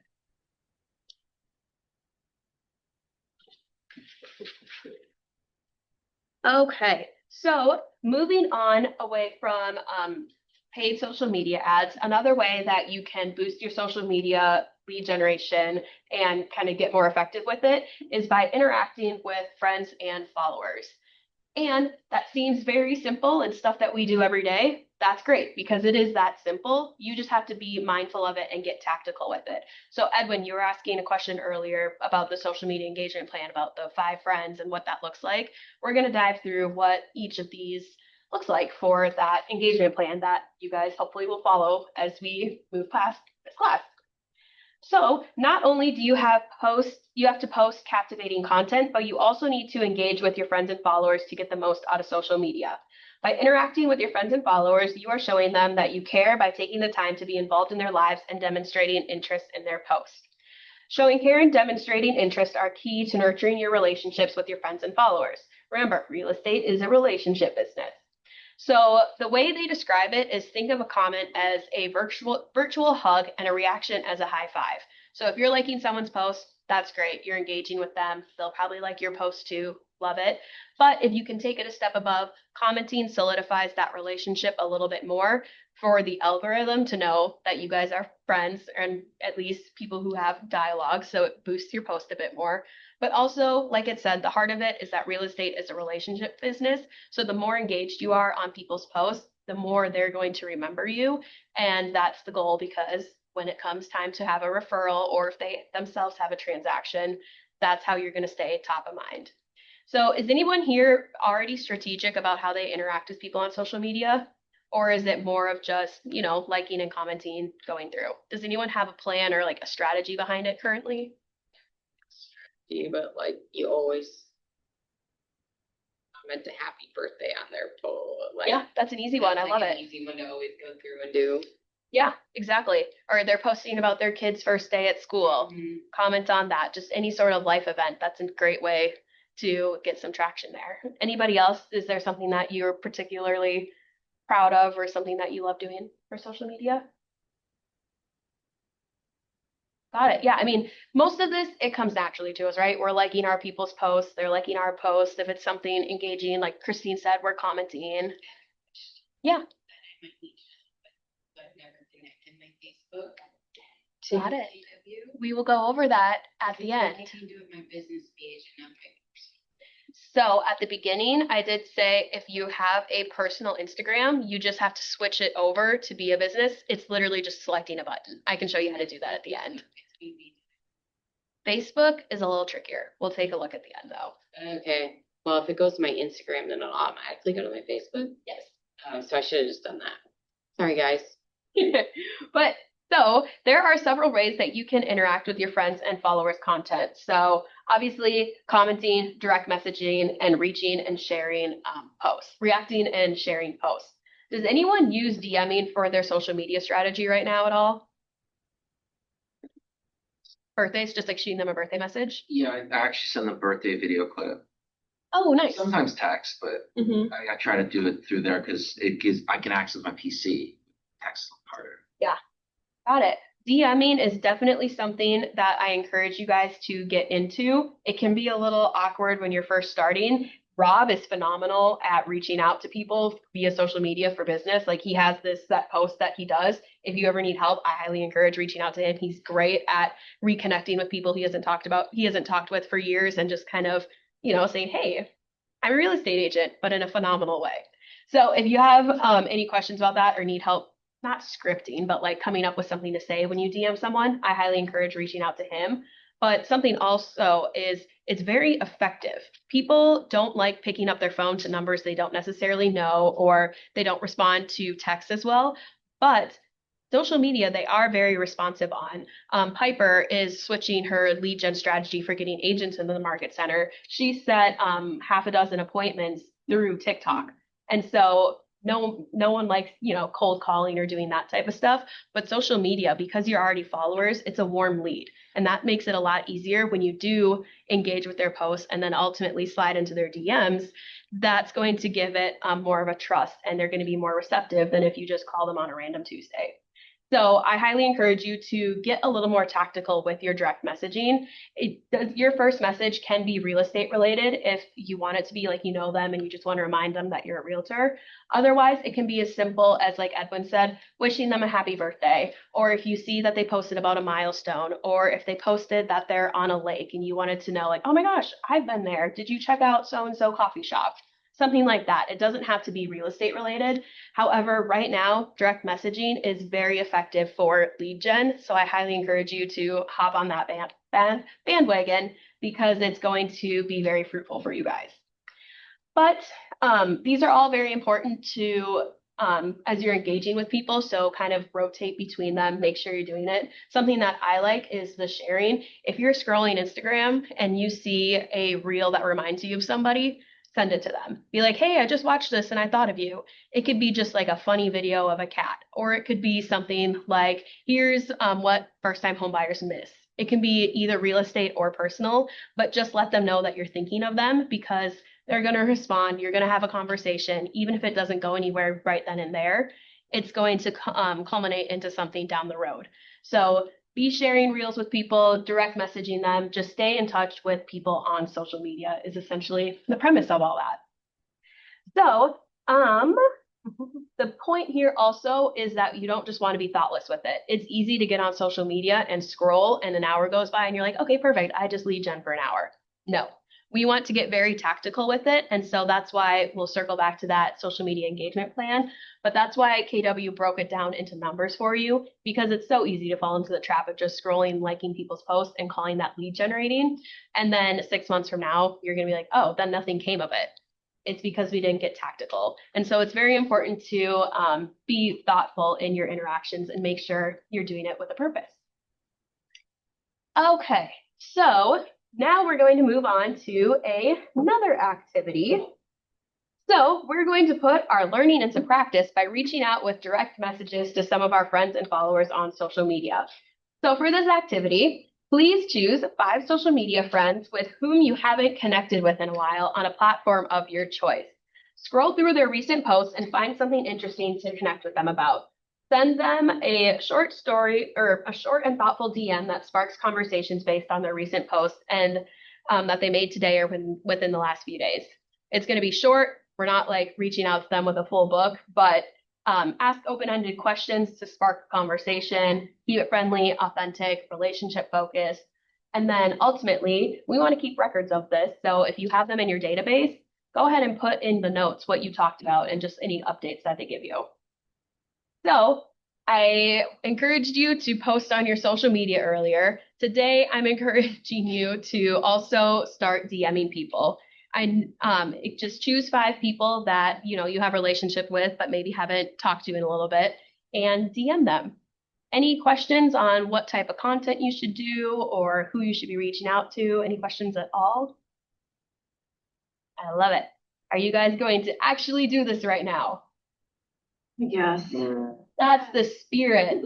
Your choice. Let's do it. You do not have a choice, Edwin. That's even better. And that's the whole point is we're trying to build these habits now because we want this to be a continuous thing that you guys do because that's how you get the results. So start it now, reach out to someone, even if it isn't 5. You do 2 people that you want to reach out to. Set up coffee dates with people. There you go. That would be a great way to do it. That's the open-ended conversation hub. But take a few minutes to reach out to some of your friends on social media.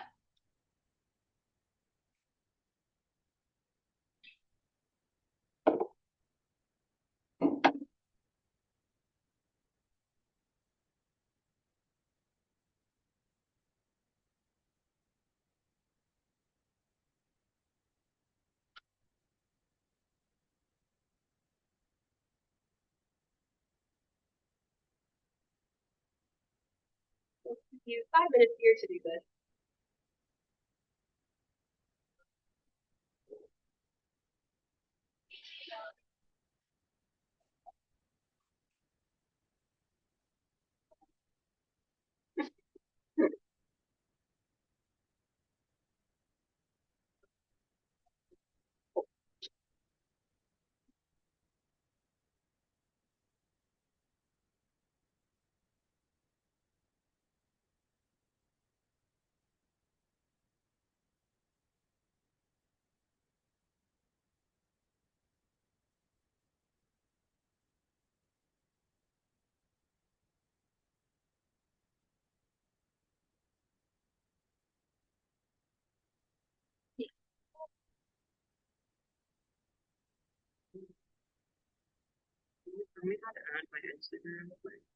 Yeah. I connected Facebook on there too, and I should be doing it.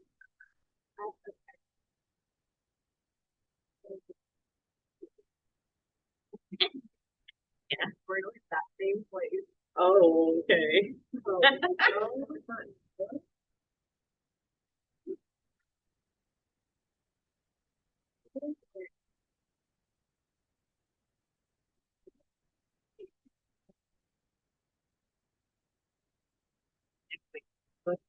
Automatically, like, You know,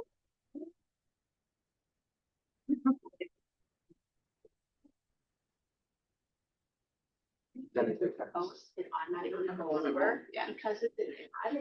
I don't know if that is one Why of they the just grab what it, grab it it. does. It Some could, people don't respond to it. I don't know if that would fit, you know. So you could start with just Instagram, and if you don't see anything, Facebook. because on my personal, is there a way that, my personal, I can't make it like a I get your. business page, then I can't do that, yeah, Facebook. Yeah.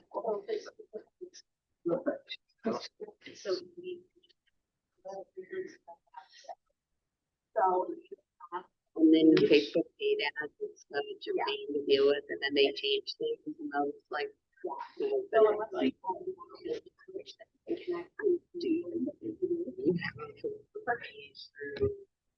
and I don't use my business Facebook page, I do everything on my personal. Like I'll like take income instead.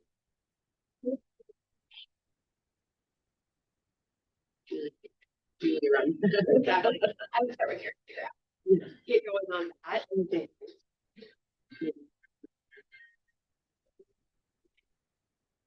That's what you would Instagram. Wait. It's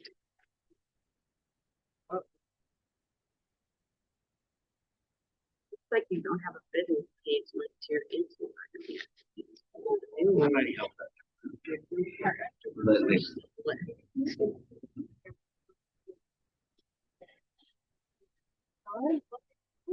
Phone is that?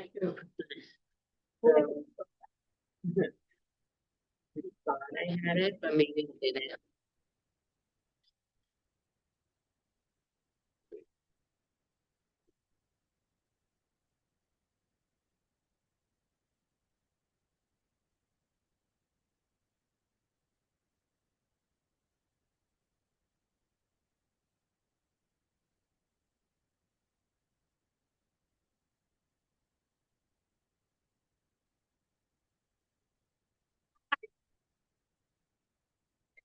Retake my life. Complicated. Oh. Yep, it's with go for it.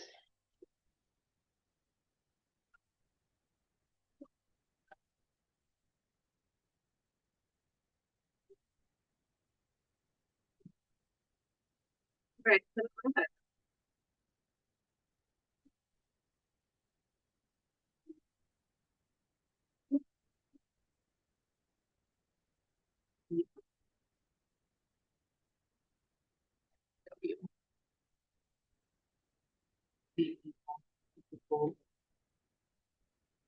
Got this full clock phone charger that I don't think it works. I also don't remember. He didn't sleep right there. So I don't even remember if I like put it on there last night. I was kind of delirious most of the night. I'm like, I don't know what's going on. Yeah. Did it? Okay. So plug it in, double check, but you should just. Yeah, plug it in and find charging.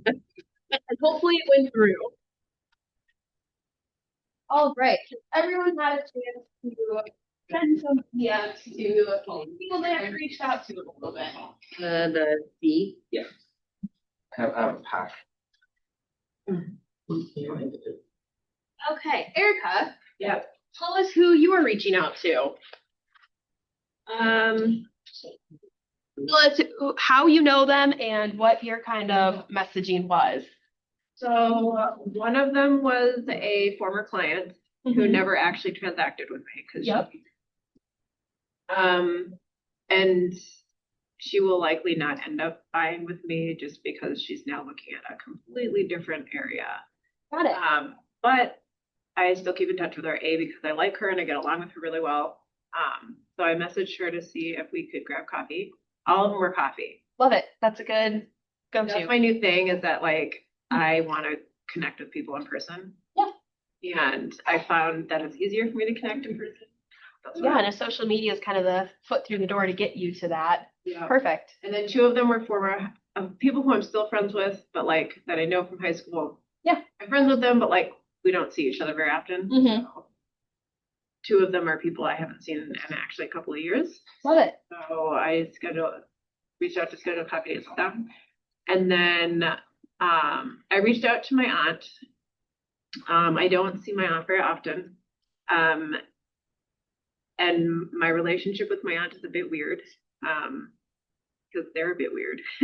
There's some family drama going on. And she doesn't hold any of that against me, but So you just reached out to her wanting to connect? wanting to Good. connect. Good. Again, You got a lot done in just those 5 to 7 minutes. That's awesome. I mean, I'm It's gonna actually take you. really good at connecting via DM. So I love it. Keep it up. Anna, what about you? Who did you reach out to and how did you kind of go about it? Yeah, so I have a lot of with just DMing them from their story. Yeah. Sliding. So, That's awesome. Yeah, that's like what I constantly do. I do reach out, as I learned from Rob, to like directly DM them. Yep. That's worked out too, but I think right now I'm in like my round of just swiping up. Like, What type of stories do you typically swipe up on? Like, is there a certain content that you see or is it just kind of whatever they're posting? yeah, kind of whatever they're posting. I will go through like all of them because sometimes only the ones that I'm like really interested in will be in the beginning. Yeah. But yeah, I'll just go through all of them. Like somebody was reading a book and I was like, oh, hey, I read this paragraph that you posted. I'm interested. Like, what's the name of the book? I love that. That's awesome because you're reaching out, but it's not about you. It's not about real estate. It's about them and their interests. So the odds of them responding and want to connect with you are a lot higher because it's their interest. Like that's what they're posting. For sure. I love Somebody that. responded and I was like, hey, I just put that to you. Like, Oh my gosh, amazing. Now ask them if they're looking to buy or sell a house. Yeah. Leah, who did you reach out to and what was kind of your content? I went to my followers on Instagram. Yeah. And I kind of went through the first followers that I initially had on Instagram. I set it to like the earliest followers I had.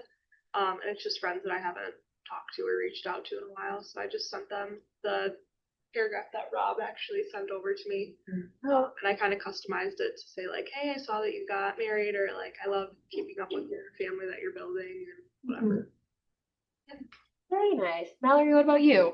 I just want people to share because it can be weird if you're just kind of sitting with your phone by yourself and you're like, I don't know what I'm doing. But hearing from other agents is like what they're doing makes it a bit easier and approachable. Mallory, what did you do? And I was like looking through, What are you going to do later today then? I'm going to. I just was like having a hard time figuring out what I wanted to say. You're a newer agent, right? Reach out to them and ask them to follow your Instagram page or your Facebook or whatever it is. Like, hey, I just started real estate. Like, this is what I'm doing right now. Or as you can see, there's a theme. Rob is phenomenal at I need to get so that. with him. That's a great opener. But also take on his approach. I love that. If you see something that you're like, oh, that's cool. There Yeah, you go, that's slide kind it of that what I way. was trying to do, but then I was like, I just felt like I was just scrolling. I know, yep. And I was like, I don't know. I wasn't like finding anything that I wanted. I don't know. So then I was like, That's okay. Just later today, start doing that. And it's weird when you first do it, but then the more you do it, you're going to get more confidence and love it. All right, finally, Garrett, what did you do? I did a couple things. I went through people's stories first to see if there's anything easy that I could DM people on. I found a couple. One of my inspectors had an interesting story that he posted about, and somebody else about getting ducks last time. There you go. Tell them absolutely not. They're just messy. And then just going through, then I just started scrolling a little bit, trying to find posts. Love that. Yeah. And so what we're doing right now, I know Mallory, you said that it felt like you were just scrolling, and Garrett, you mentioned scrolling. Scrolling isn't bad. It is when you're just kind of mindlessly doing it, but part of lead gen is looking for people to reach out to. And so for social media, it's at your fingertips. It's so easy. Go through your feed, do it intentionally. Don't go through the rabbit hole, where next thing you know, you're looking at something that's so unrelated to what you're trying to do, but be intentional with it and don't ignore the low hanging fruit on I love your book. If someone posts about a book that you're interested in, even if you're not interested in it, but you're a big reader, swipe up because that's an easy conversation starter. So don't ignore kind of the easy read-ins for people. If someone posts at a coffee shop and you're like, oh, give me the details, what'd you get? That's an easy one. Even if you may not like their order or you don't even live around there. It's an easy way to start those conversations. Randy, you had a question? Talking about being inside of command with all these things. We are not. So that was just for the paid ads. Now we're talking about being in your social media. So when you open up your phone and you have your Instagram or Facebook app, that's where we are right now. Seems like one time I was trying to do a direct message, and I was actually able to call her on my laptop. Mm-hmm. You can also do that, right? You can, yes. I wouldn't advise it through social media just because that's not what the typical call is. And also, we were talking about how DMing is more effective than just like picking up the phone and cold calling. It's the same thing where you don't know what they're doing at that time, so the odds of them answering are lower. So I would stick to the messaging. But yeah, you can do that. I didn't. She answered. And I talked to her over my laptop. I was just shocked. There you go. You learn something new every day. I made a list of 7 different people I want to do this with. Good. 3 of them were high school classmates of mine. I love it. And this one I'm talking about, I did show some townhomes to her, but she was divorcing.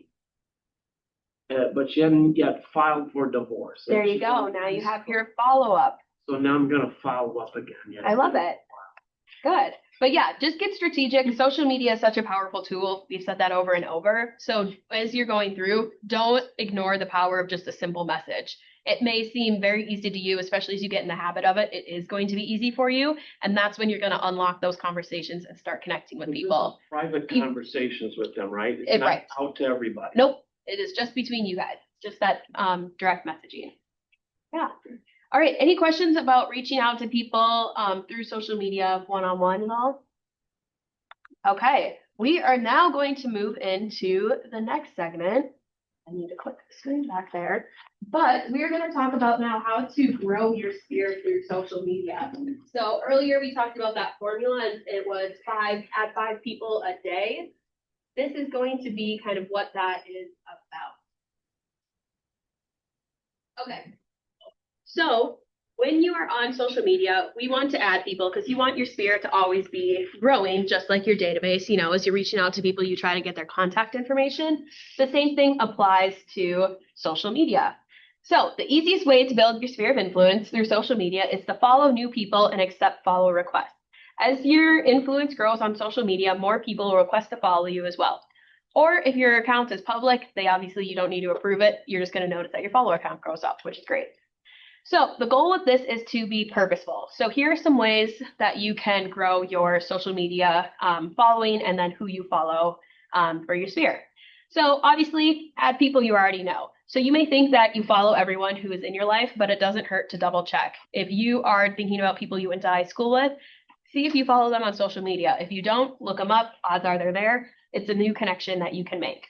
On some social media platforms, you can use the Find Friends feature to sync your phone or your email contacts. If you guys haven't done that, I encourage you to do that because it's just another way to connect with your sphere, right? It's great that you have their phone number and email, but if you can connect with them on social media as well, even better. Also add people from your database. So if you have your database in Command or wherever you keep it, go ahead and go through that and make sure that you are following everybody that you can on social media.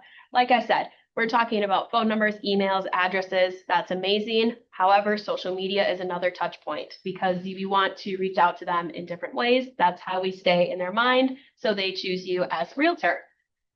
Also add people that you meet in real life. So after networking events, open houses, or community gatherings, send a friendly message like, great meeting you today. Thought I'd connect here as well. So obviously use your judgment. If you meet someone at an open house and it's just someone that you talk to for 2 seconds, maybe not. That's kind of weird and you might not even have their information. But if it's someone that you met at a KW training, or if you go to any sort of professional event, or if you're having a hobby and you go to a club, you're involved with their organization, connect on social media with the people that you meet there. It's a great way just to build your sphere. Also, add people you interact with on local Facebook groups and community pages. So if you're involved in different groups or pages on Facebook, I don't think Instagram has that feature, like you don't have the groups, but if you're on Facebook, you see that they post a lot on a topic you're interested in, follow them and reach out. Be like, hey, I have the same hobby, or hey, what do you think of this? It's just joining based on interest is a great way to build that connection fast. And then also add people who are mutual connections. So on Instagram, you know how you see it pops up suggestions for you to follow. You'll see like, oh, you have 85 connections with this person. You're like, oh, well, if 85 of my followers also know this person, I'll probably know them too, and we'll have some connection somehow. So that's a great way to just start adding people because you already have mutuals in common and they will see that. So you know that you run in the same circles. And then also, we kind of talked about it when we were talking about the local lowdown, but add local business accounts as well. So following other local businesses provides you with the opportunity to collaborate with them in the future. And it also helps you stay connected to your local market and be in the know. So we were talking about where you get the information for your posts about what's going on in the area. It can be from pulling stuff from their social media accounts. So if you have a cute coffee shop in your city that you go to a lot, look them up on social media. Odds are they have it. You can start following them and just get more connected that way. So we went over these 6 main ways. What are other ways that you guys can think of to expand your network on social media? Any ideas that you guys have?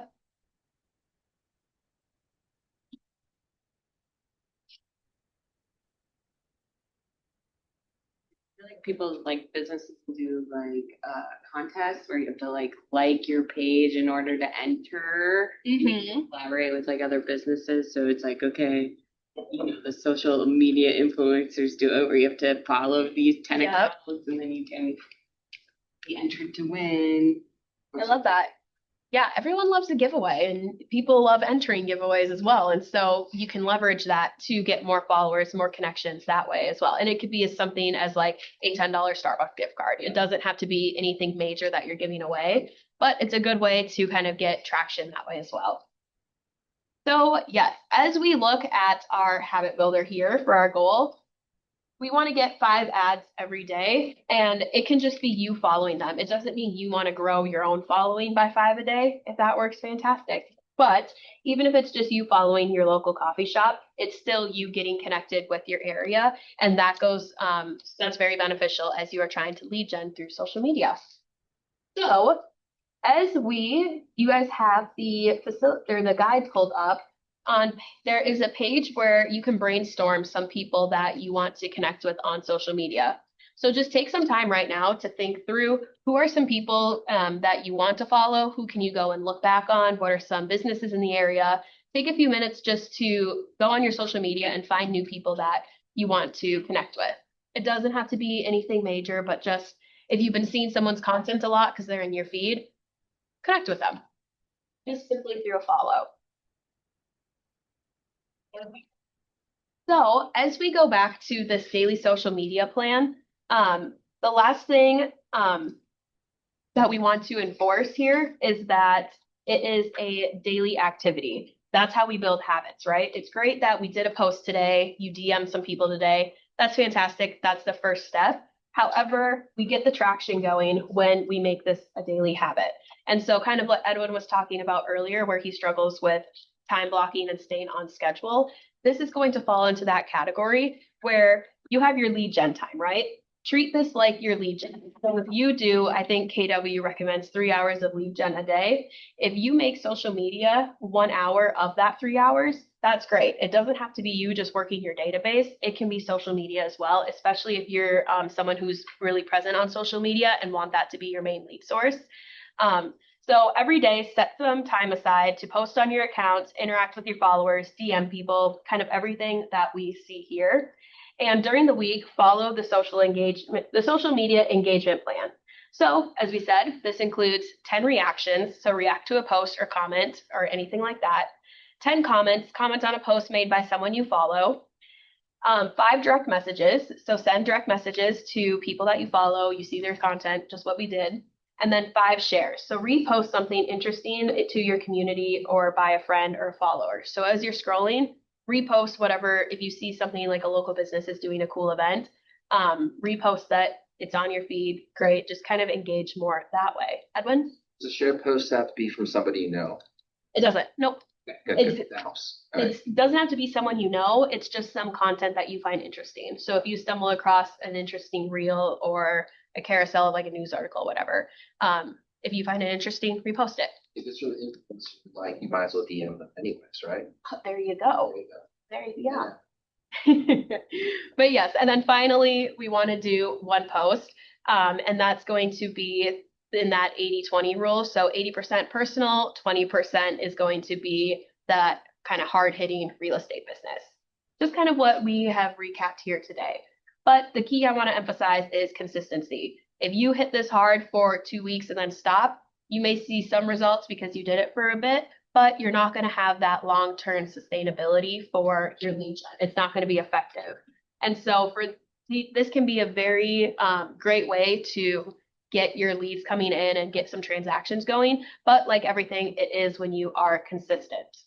So I highly recommend add this into your time block, get that going, and just be consistent with it.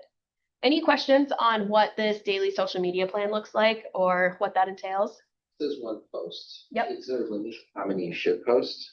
Like 2, 3, you can post a little. So for the post, this is going to be either like a feed post, a live on your story, anything like that. So it's not saying that you have to do 1 post every day. You just need your account to be active every day. So whether it's just always having a story and then put something in your feed every now and then. Yeah, but it's just so your face shows up on their social media feed every day. Because I was in social media class, and this guy was a psychopath. He posts 5 stories a day. I'm like, that's not sustainable, but he does every day. And for some people, and I bet that's one of his main forms of lead gen, and that's where, and that's where his business comes from. If that's where all his business comes from, he has to treat it that way because that's where his business grows. If you guys want your business to have like that, then you're going to have to step it up. This is kind of the base level where you want to get your leads coming in.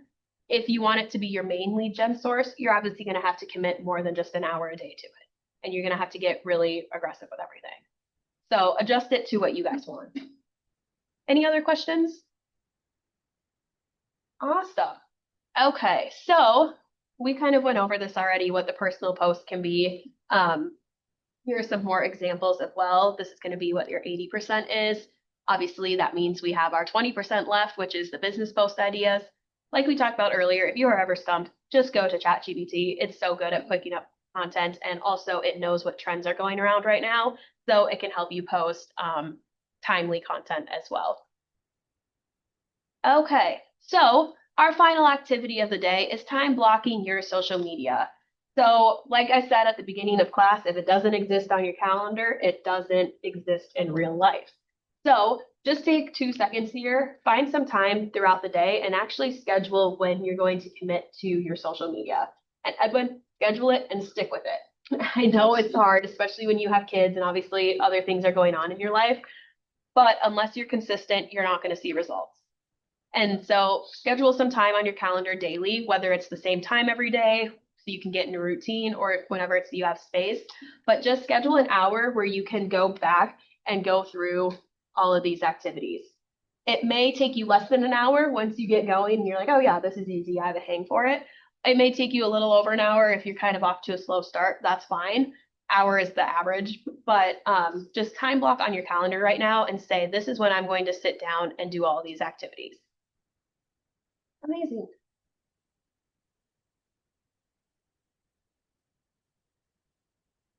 Okay, so then when we're talking about getting tactical with it as well on your calendar, here is just an example that KW provides of what this can look like if you're trying to map out like kind of a content calendar.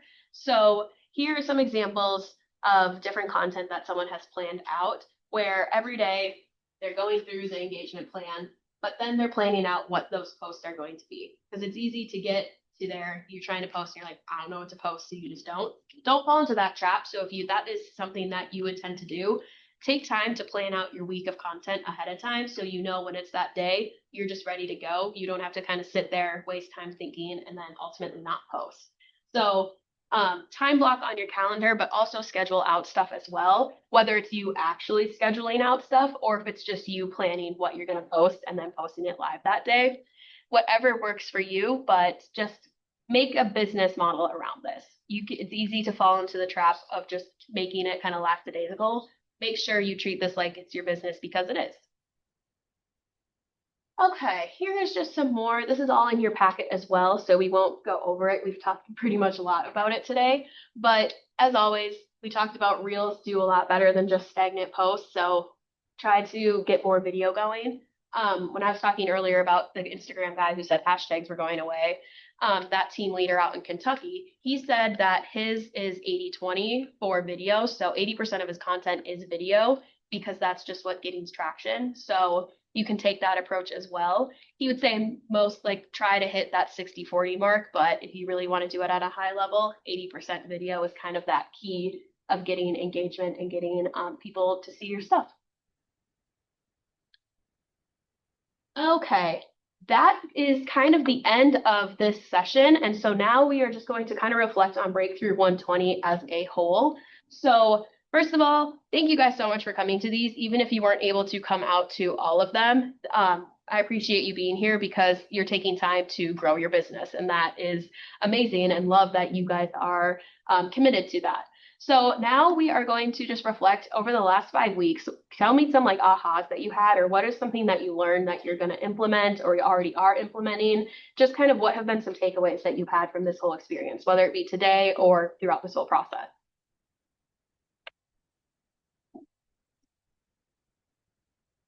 Yeah.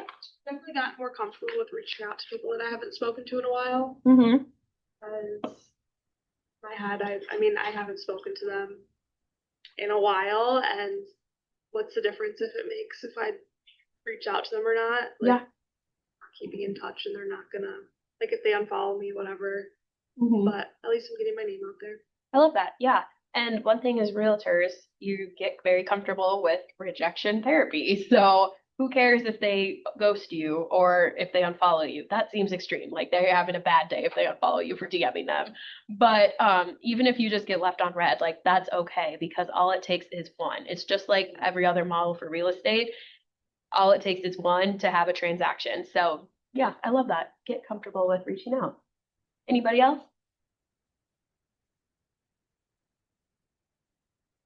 5 weeks of content and no takeaways. Nice. I'll put that in the feedback box. I think the biggest thing is just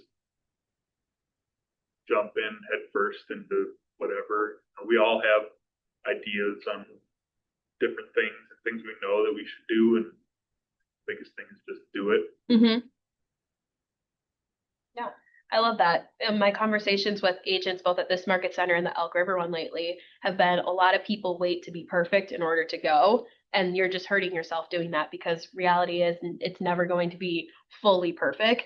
And if you just spend all this time planning for it, you're not actually getting out there. And so you're wasting that time. So it doesn't have to be perfect. Just get out there and do something because something is better than nothing. But yeah, I love that. Any other thoughts before we wrap up? For me, it's been a good chance to reflect on my business in Yeah. a number of ways. For me, just having the command database of clients up Mm-hmm. during lead gen and blocking that much time. This is a lot of calls or a lot of contacts to make. It's not Yeah. just the call, but it's the contacts to try and up the ante here Mhm. regarding that. And then you all know that I work with my wife Sandy. I relied on her for this social media stuff because she's much better at it than I am. But I think I need to do it myself. Love that. So I'm just gonna take the ball back and do it Mhm. myself. Awesome. Tomorrow. There you go. We'll get you started. Baby steps. Mm-hmm. Exactly.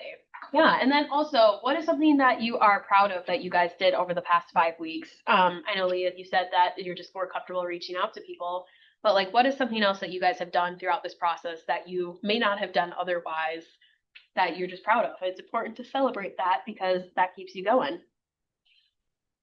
Well, I mentioned this multi-billionaire that had this museum that we went through in Nisswa. Mm-hmm.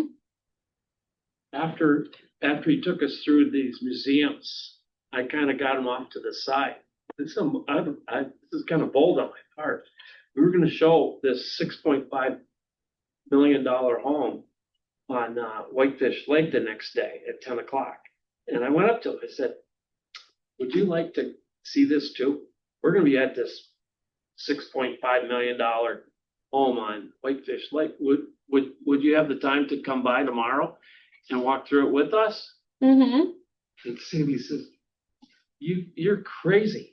He's not going to go with you. If a guy like that already has a realtor for sure. I said, you don't know that. Exactly. It's worth a try. I'm just going to try. That's all we do, right? Mm-hmm. We try. And I try. I wouldn't have done it had I not been in this class. I love that. Now, he declined the offer, But you know what? it was- You reached out, and guess what? When you go and approach another person, it's going to be easy too.